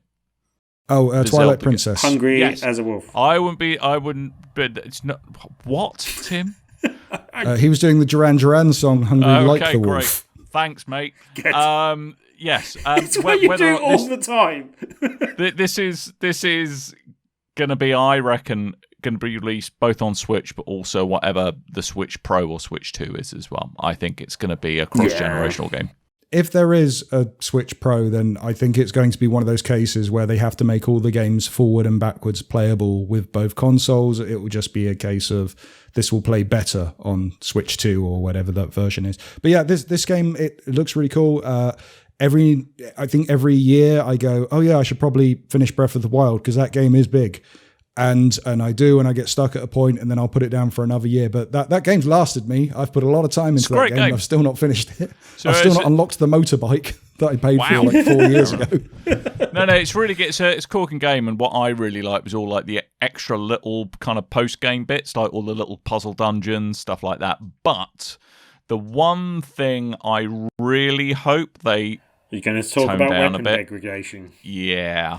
I don't care about that. All Twitter's been talking about this week, or all the game discourse this week, apart from, oh my god, E3 was terrible, has been... It's funny because now there seems, the big conversation seems to be, hey, weapon degradation, I hope that's not a problem in this game like it was in the previous game. But when the previous game came out, all these people were review bombing different websites for saying, hey, weapon degradation's not great in this game. And how dare you not give a perfect score to The Legend of Zelda Breath of the Wild, our Christ and Savior on the Nintendo Switch, and would completely DDoS attack their websites and things to take them down. It's funny how that narrative's now turned, like a couple of years perspective, and you go, yeah, actually, I wasn't a big fan of the weapon. I don't think it's that big a problem. I've not had a problem with that. My game playthrough. I don't mind it as a mechanic. I just think it was a bit too aggressive. Yeah, apparently it wasn't well implemented, and you didn't have many things for many good reasons for it being the case. Like, yeah. But anyway, I'm sure it will be. It's a Zelda game. They've got a pretty good track record. Yeah. Apart from the CDI, so chances are it's probably going to be all right. I reckon. Probably okay. Well, we got one more guest coming on the show as well. Diarmuid's jumped on to talk about Rainbow Six Extraction and a bunch more of his favourite games from the show by the looks of things. But it's nice to have Diarmuid on. We've not seen him for quite some time. Good and now to have him back. Listen to him, which is nearly like seeing, but with your ears. Hello there. My God, he's here. It's like he's in the room. Diarmuid, as I live and breathe, we haven't seen you in forever. Sorry, I need to start this properly. Hello there. Hello there. Dangerously, darling, Diarmuid. How you doing, buddy? Something like that. Not too bad. How are you? I'm great. I'm grand. It's been an absolute age since we last saw you on the show, so I'm glad to get you on to get your E3 impressions. I'm glad to be back for Gamer Christmas. Well, it's worth bearing in mind at this moment in time, we've not as we're recording this episode, we've not finished with E3 yet, so there's still a fair bit to go through. But at this moment, impressions on the show so far? It's a really weird one. There's some really good shows. Like the Xbox show I thought was outstanding. They were really, really good. Like just hit after hit, game after game, Game Pass after Game Pass entry. It was just like constantly going. And I thought some of the other shows were really good as well. I thought Ubisoft did well. I thought the Summer Game Fest, the one that kind of kicked off the unofficial E3 the other side of the weekend, was really good. A bit overlong, but really good. But then some of the events have been pretty bad. Like the Koch Media one, or I know it's meant to be Coke Media, but it's the Koch Media one. And the Capcom one last night, I thought it was just struggling for content, Yeah. So I don't think they were particularly good for those smaller publishers. But I do think that the bigger ones and, as usual, Devolver were outstanding. It's weird thinking of Capcom as a smaller publisher. Like it is. Considering the absolute juggernaut they were in our youth, and at this point, and even now, like the ridiculous sales they've got on Resident Evil and the last two, big like Monster Hunter is huge. Yeah. They're a small huge developer, indie studio. They're a huge developer, but you wouldn't have thought that from their conference because there just wasn't a lot there, lot new that they could discuss. But I think that's probably a sign of COVID times as well as anything else, you know? Yeah, and it seems strange as well, because I know when we had the physical E3, the whole point of, because you would get years where someone would turn up and not particularly have a decent show, but the whole point in them continuing to do the show was each year you're basically reserving your stage space, your time slot and everything. Yeah. And if you take the year off, then someone else can nick your slot and then they can continue that going forward. So that makes sense. I'm not fully sure how that works in the digital age now with these streamed E3. Yeah, that's the rumor I heard, as for why you have these publishers who you would normally never hear from, why you're suddenly hearing from them this year. The rumor I heard is in order to kind of book a physical place at E3 2022, they needed to have a press conference at this one. They needed to show something as part of the live stream. And that's why you see a lot of these smaller publishers with not a lot to show, not showing a lot. Because of that. That's the rumor. But again, it's hearsay. It could just be they just wanted as many people involved as possible. But, I think a bit of curation would have helped. Never sure what's true and what's hearsay in these things. But E3 seems like such a weird thing, just from what we hear. Just on the outside looking in. I mean, it's odd. Like I think you have people like Jeff Keighley who have the right idea in that they have the Summer Game Fest, which is basically a collection or a kind of a streamlining or a pulling together of all of these things, but with no defined, like it's over the course of a month, and last year it was like over the course of 3 months. Yeah. You have that happen, and you have that kind of collection of things coming together, whereas E3, they're trying to condense everything down. You've less news, and there's no reason for it. I mean, I think Nintendo, Sony, pretty much all of the companies now, like Ubisoft have their forwards. Xbox themselves have their own kind of showcases dotted throughout the year. Everybody is now getting into the whole, every quarter or so we'll have an event to just give you updates on games, and they're usually like 20, 30 minutes long kind of thing. And I think everyone's getting used to that. To try and go back to that old mentality of having everything in the 1 week just seems a bit odd. Yeah. But I think it worked out well for Xbox because they're like top of the hill right now in terms of the conferences. So I think most people are talking about them at the moment. It really helps not having PlayStation there for them, but also it helps that over the past few years, they've been building up more and more momentum with the announcement of Game Pass and the backwards compatibility and all these types of things, and the budget console with the Series S and all this kind of stuff, and your consoles being easier to get hold of than the PlayStation. And like I was saying on the previous show, it just seems like they're building more and more momentum to, on the outside looking in, look like the more consumer-friendly product out of the three big hitters. Absolutely. And this show, it wouldn't have taken them a lot to look like the more dominant force by going, look at all these games we've got coming up. But that they went, look at all these games that are coming up, and 90% of them are all launching on Game Pass. Out the park. It really, really helps. I don't think. I mean, there was a lot of stuff that was shown in the Xbox show for me that wasn't particular of my interest, but because they went on Game Pass, like, yeah, cool, I'll give that a go. So I already have it. I may as well give it a try. Yeah, it makes it instantly more appealing for me. But we wanted to get you on to talk about a couple of the games that particularly excited you, and one that got a huge showing was Rainbow Six Extraction. That ate up most of Ubisoft forward. Yeah, and I think kind of deservedly so, because number one, Rainbow Six Siege has been huge for them. It started off as a bit of a damp squib, obviously, when it first launched. But like Ubisoft have been doing for years, they've just keep plugging away, adding content, supporting the community, bringing more esports kind of people involved, and kind of, really tailoring the game to that audience. So they have a huge fan base now. I think the last figure I heard was there was like 18 million people playing Rainbow Six Siege. or something, or who had it or something like that. That's it's huge. And obviously this Rainbow Six Quarantine, which it was called, which is obviously now renamed for some good reasons, has been on the back burner and rumored for a while.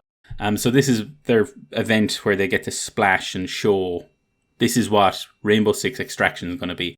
And I thought they nailed it. I thought it was really, really exciting to watch. It looks very similar to some other games, but it uses all of the stuff that they've built. It looks a bit like Rainbow Six. It does, genuinely.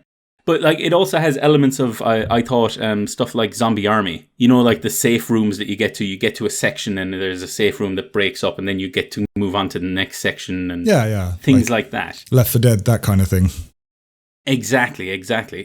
So I thought that was really well done. And then just the various ways that they're showing how this is different as well. There's the whole risk-reward thing, which everybody likes, which is you can keep playing and go on to the next area, but it's going to be a lot tougher, or you can just pull out now with what you have.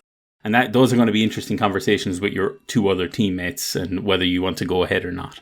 I was a little disappointed that it was only a 3-player experience. I was hoping for a bit more, but it's very similar to the, Project Chimera or something that they introduced in Rainbow Six Siege originally. Right. It's a very similar mode to that, and this is just kind of pulling that out and making it much, much bigger. It shows how much of a good foundation they have with Rainbow Six Siege, that they've been able to create a new game mode, and it all kind of slots together. Like all of the abilities of the operators seem to play into how you're going to use them in this PvE mode. And yeah, I'm really looking forward to playing more of it, or to playing it. It's funny as well because this is one of the many games that is team up against big threat and Back for Blood, Left 4 Dead type games. Mm-hmm. And because there's loads of them now, and this seems to be the big thing this year, which I'm not sure if there's too many people working on the same thing that's going to kind of cause oversaturation to the market and people get bored of this type of thing, or only pick the one. Maybe you have to be out first. Probably helps Back for Blood being launched on Game Pass for them over everyone else. So, plus Bethesda's working on something similar with vampires. So, it helps to launch at a price of monthly subscription rather than pay £70 up front. But we'll have to see what goes on. The most interesting thing I found with this was when they showed Extraction off initially, I was like, I don't really like Siege that much, so this doesn't really appeal to me. It just looks like an extra mode type thing that you're selling. And then the longer it's gone on and that kind of stuff, and it's been on the kind of back burner, and now it's come back again. I was more interested in that they showed off, and where mostly they show off games and go, here's a pre-rendered trailer. And I'm like, yeah, I know, but what's the gameplay like? This time it was like, they showed the gameplay. I went, yeah, I know, but can I see a bit more of that pre-rendered trailer? That looked pretty damn cool. I want to play that game. No, I think they did a really good job. And they obviously focused on that quite a lot because it's one of their big titles coming up very, very soon as well. So it was nice to see that from Ubisoft, and they had plenty more to show. Like they obviously had a big section on Far Cry 6 and multiple other games of theirs. But seeing as it's close to, and I like the fact that I know we've been kind of hearing about it for quite a while, but like they did this big reveal for Extraction, and it's coming out in October? Yeah. Like there is not that long left to wait, and there's going to be, I'm fairly sure there's going to be a beta. I thought I read, or maybe I'm mixing that up with Back for Blood, but it's sounding really, really good. It's sounding like they're really close and they're going to start pushing this marketing wise. And yeah, I'm looking forward to it. Really looking forward to it. That has been one of the kind of highlights for E3 for me. This seems to be the year where they put a big emphasis on a particular title and go, by the way, it's out this year. And that needs to happen more often. Like, especially, I don't know if this is kind of an after effect of, say, the likes of Cyberpunk, which gets hyped up for 7 years. And then when it finally comes out, it's broken and buggy and not representative of the preview stuff we've seen in the past. So getting a game to near completion or completion and going, by the way, it's out in a couple of months, that is a more appealing kind of roadmap for me. I think personally it helps the developers as well, because at that stage, you're able to show gameplay, so people immediately have their expectations set as to what they're going to be able to play. The problem with something like Cyberpunk was, I remember they released that trailer with the woman with the bloody spiky hands or whatever. The teaser that they did before Witcher 3 was even Exactly. Yeah. They released that, and immediately people were like, okay, so it's Cyberpunk based on this property. It's going to be by the guys from The Witcher. And immediately their expectations just exploded as to what this is going to be. Whereas, can you imagine if last year, if they were going to release it in November or whatever, they should have delayed it. But anyway, let's say they were going to release it and you only found out about Cyberpunk like 6 months beforehand. But immediately you learned about it when they released that gameplay trailer that showed you what it's like to go through step by step of a mission. And then maybe this is the other way you could do it. You could do it stealthily as well. Immediately expectations are set at least more correctly than what they were. Yeah. But yeah, I think I'm hoping you're going to see much more of that from publishers and developers, that you get the kind of announcement and a release within roughly 6 months, I would say. Yeah, a release closer to gameplay reveal over game announcement makes sense fully. And then it kind of eliminates the idea of the vertical slice that's over polished and not representative of the final game and has features that doesn't exist and all this kind of stuff. And will probably stop a lot of bad press and lawsuits in the future for particular titles. Hopefully, fingers crossed. Fingers crossed. Who knows?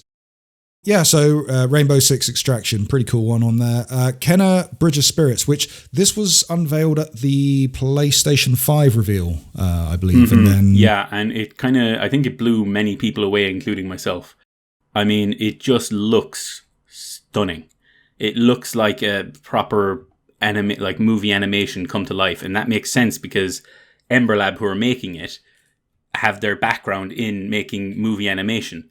So it makes sense that it would look as good as it does. And it has a very kind of reminiscent style to the Disney animated studios, like the Raya and the Last Dragon and Moana and those kind of stylings of the creatures and things. Yeah. And it doesn't hurt the fact that it looks like, in terms of gameplay, they're keeping it relatively simple, but that's a good thing because it allows everything else to kind of shine. Like, their creature design is fantastic. The little rot things, they're going to be plushies. You know you're going to waste a lot of money buying those plushies. So there's so much kind of expectation heaped on it from that trailer that we had during the PlayStation event. And then this week we got like actual gameplay and like sections of it just showing what exactly it's going to be like. And at the same time, a bunch of previews dropped from big sites like IGN and stuff. And I've heard people basically calling it like a mix between God of War, Horizon, and Pikmin. And that sounds like a winning combination to me. Yeah, those are all good things to draw from. Exactly. So I'm really looking forward to it. It looked stunning. The music was fantastic. And the gameplay looked really, really good as well. And I'm really looking forward to that. I think it's August 17? Yeah, it's August. I know that much, and I'm looking forward to it. That's, if I remember rightly, PS4, PS5, PC? Yes. Yeah. Yes, I believe so. I think it's a timed exclusive. I don't know if they've confirmed for any other consoles, but I'm fairly sure it's going to be timed exclusive as well. Okay. All right, well, those are the big ones that you're excited for. Anything else just catching your eye? Just want to run through real quick? For me, I really liked, there was the indie showcase, I think, yesterday at some point, and one of the games that was shown was a really cool game called Lake. I don't know if you saw it. It's basically, it looks like you're a postman in like middle America, and you're just going around, and you just take your time, you're leisurely going around delivering post to all these people. And then you just have random conversations with them. Like the trailer included, you visited a friend, you know, while you were doing your posting or whatever. You visited them. You wanted to go for movie night. And then the rest of the trailer was just a conversation between them in the car on the way to the cinema, discussing what they would watch. It's like the antithesis of all of the other kind of game, like big, you know, macho games that are coming out soon. This sounds like something that you just relax in and just enjoy your time with. So Lake looks really good for me. I do like a good relaxing game. I keep meaning to, it kind of gives me vibes of, was it The Hitchhiker that released this year? I keep meaning to pick that one up, where you basically just, you're picking up different hitchhikers and having conversations with them. And There was that cab one as well, wasn't there? Yeah, I can't remember the name of that one, but yeah, where you're just driving around, you're picking up random people and having conversations with them. It looks really, really cool. Really, really cool. Any others catching your eye? What else? No, these 3 games and that's it. I know that you're going to be talking to other people about games, and I don't want to take anything off of them, but I'm just going to say, finally, we've finally seen Elden Ring. I'm so looking forward to that. Yeah, we had Rik on earlier to talk about that one. He is very excited. Oof, Dark Souls with horses. So good. Horse Souls. There's got to be a better name for it. Dark Foals. Done it. Boom. There we go. Make the JPEG. Make the... Happy with that one. What about the... I don't know if you're excited about the Guardians of the Galaxy at all, which I thought looked insanely ropey, and then when I realised that I'd been watching it on a 720p stream and then switched it over to a 4K video, went, oh, that actually looks much better. I'm more excited for this now. I did enjoy the trailer for it, and then it just kept going. They seem to show quite a lot of it.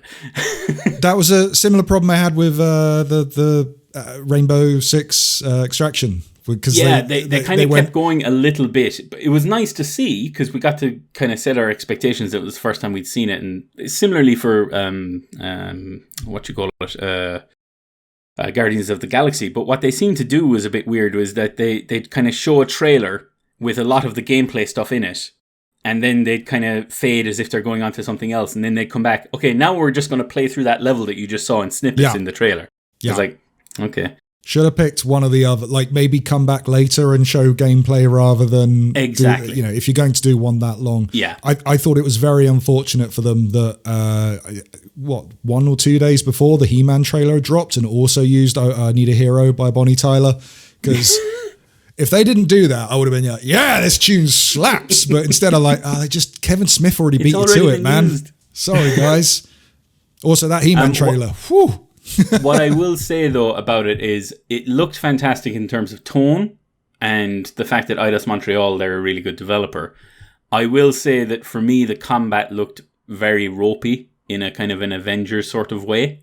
Ooh. And it didn't help that Avengers was shown off like in a trailer or two later, and they showed some combat, and I was like, yeah, it's pretty much the same combat that's in Guardians. As BigRedBarel's official Avengers apologist.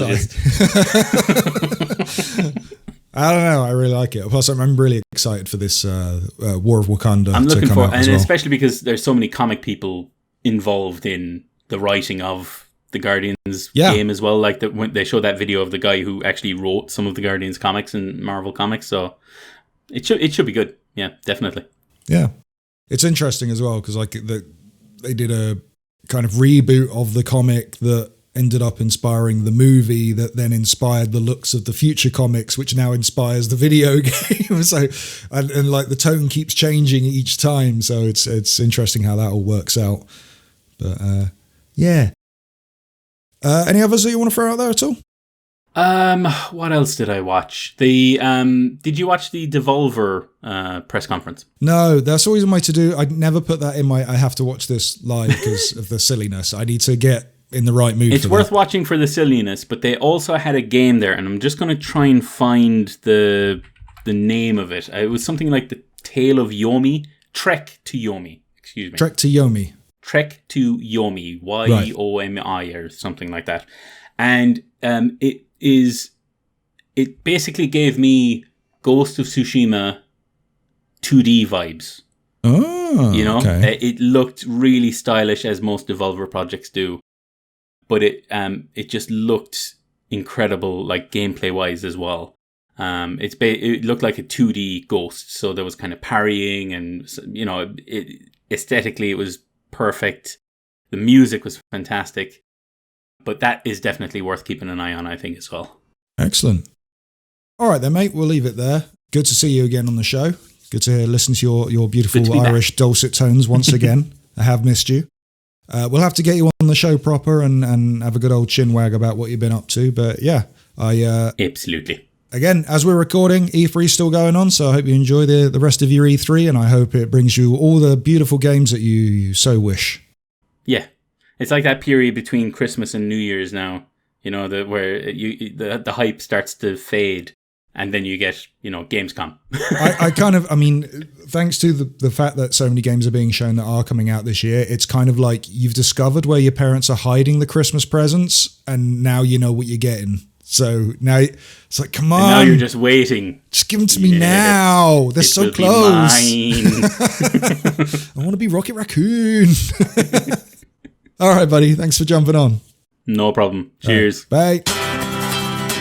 Hey, look, it's always nice to get a little peek behind the curtain of what's coming up, but it very much, and this is probably to a certain degree the continuing knock-on effects of the Rona, that it felt like a bit of a placeholder year this year. But that's not to say there isn't great stuff coming. Yeah. There is great stuff. There's a bunch Loads of of really great exciting things that are coming up. And let's not forget, Sony haven't really shown their hand in this summer's gaming fest yet. So I'm sure there'll be plenty of stuff to talk about in a week or two from them as well. But, I just think Microsoft are continuing to knock it out of the park, really. And I think that's the only real conclusion I come to. I think, look, Ubi's got some great stuff coming as well.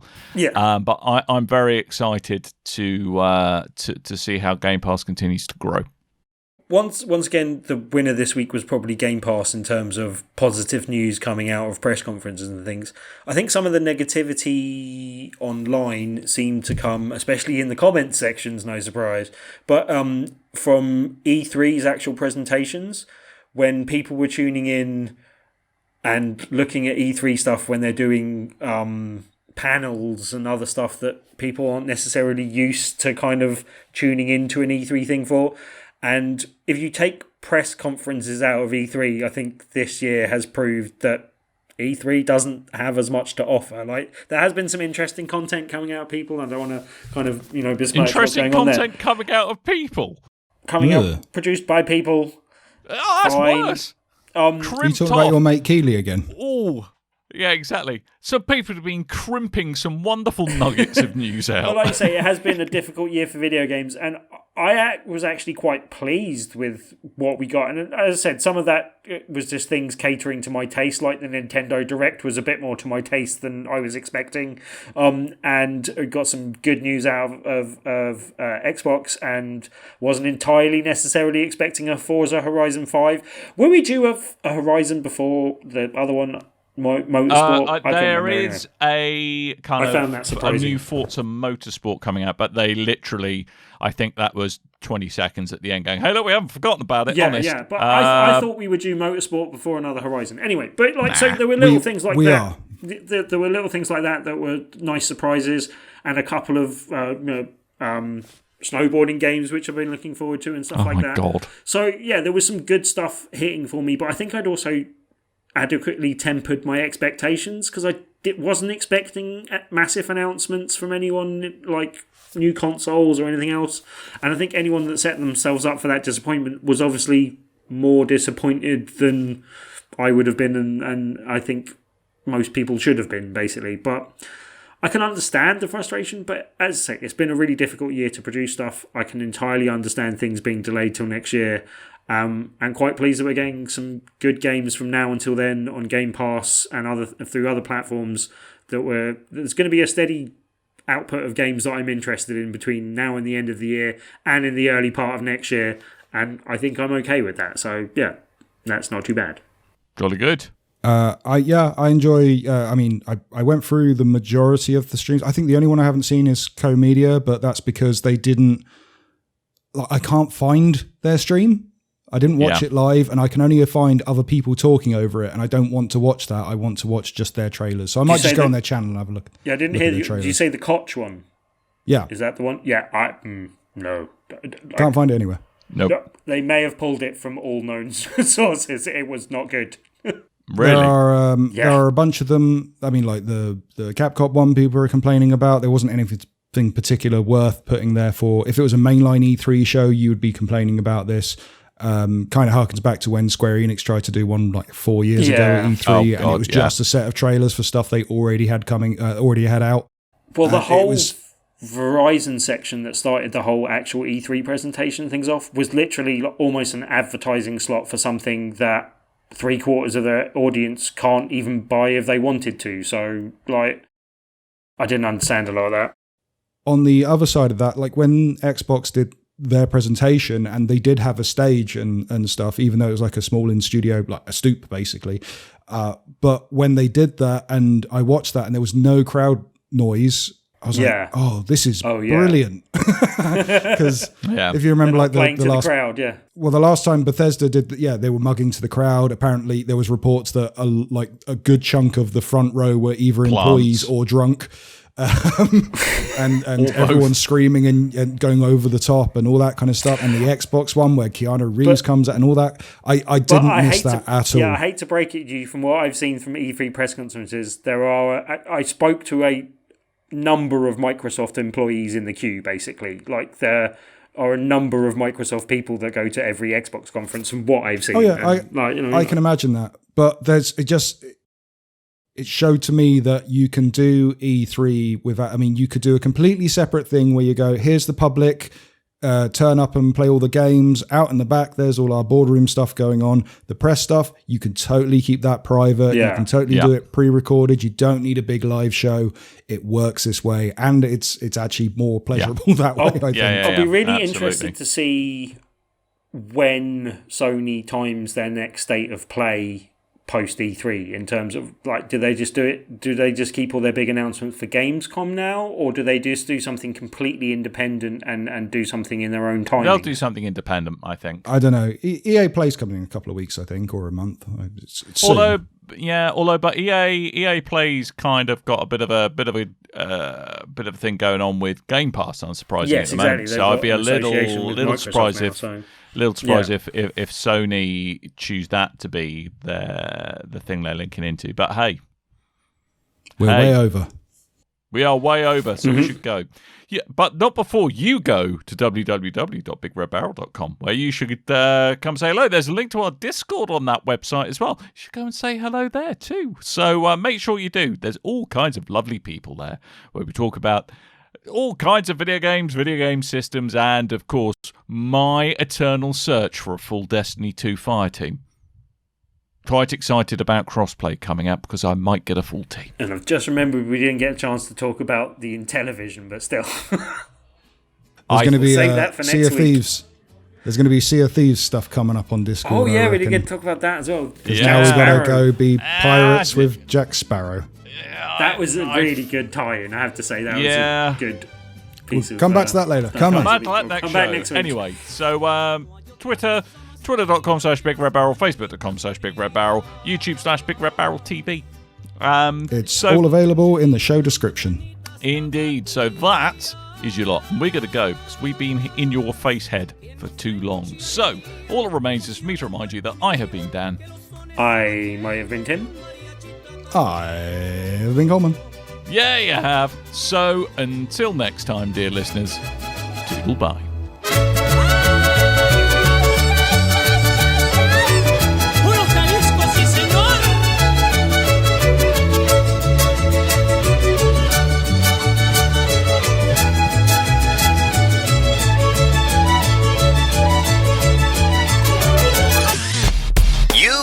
Your ears are quite welcome for the podcasting goodness that you just heard. Why not roll on over to BigRedBarel.com for more podcasts, news, reviews, and videos from the biggest, reddest site on the internet, BigRedBarel.com. We play video games for 25 hours and we call it One Up. What do you reckon? I like it. Yeah. And all that money goes to our back burner. We just pretend it's a charity. Wow. If you don't say the actual charity,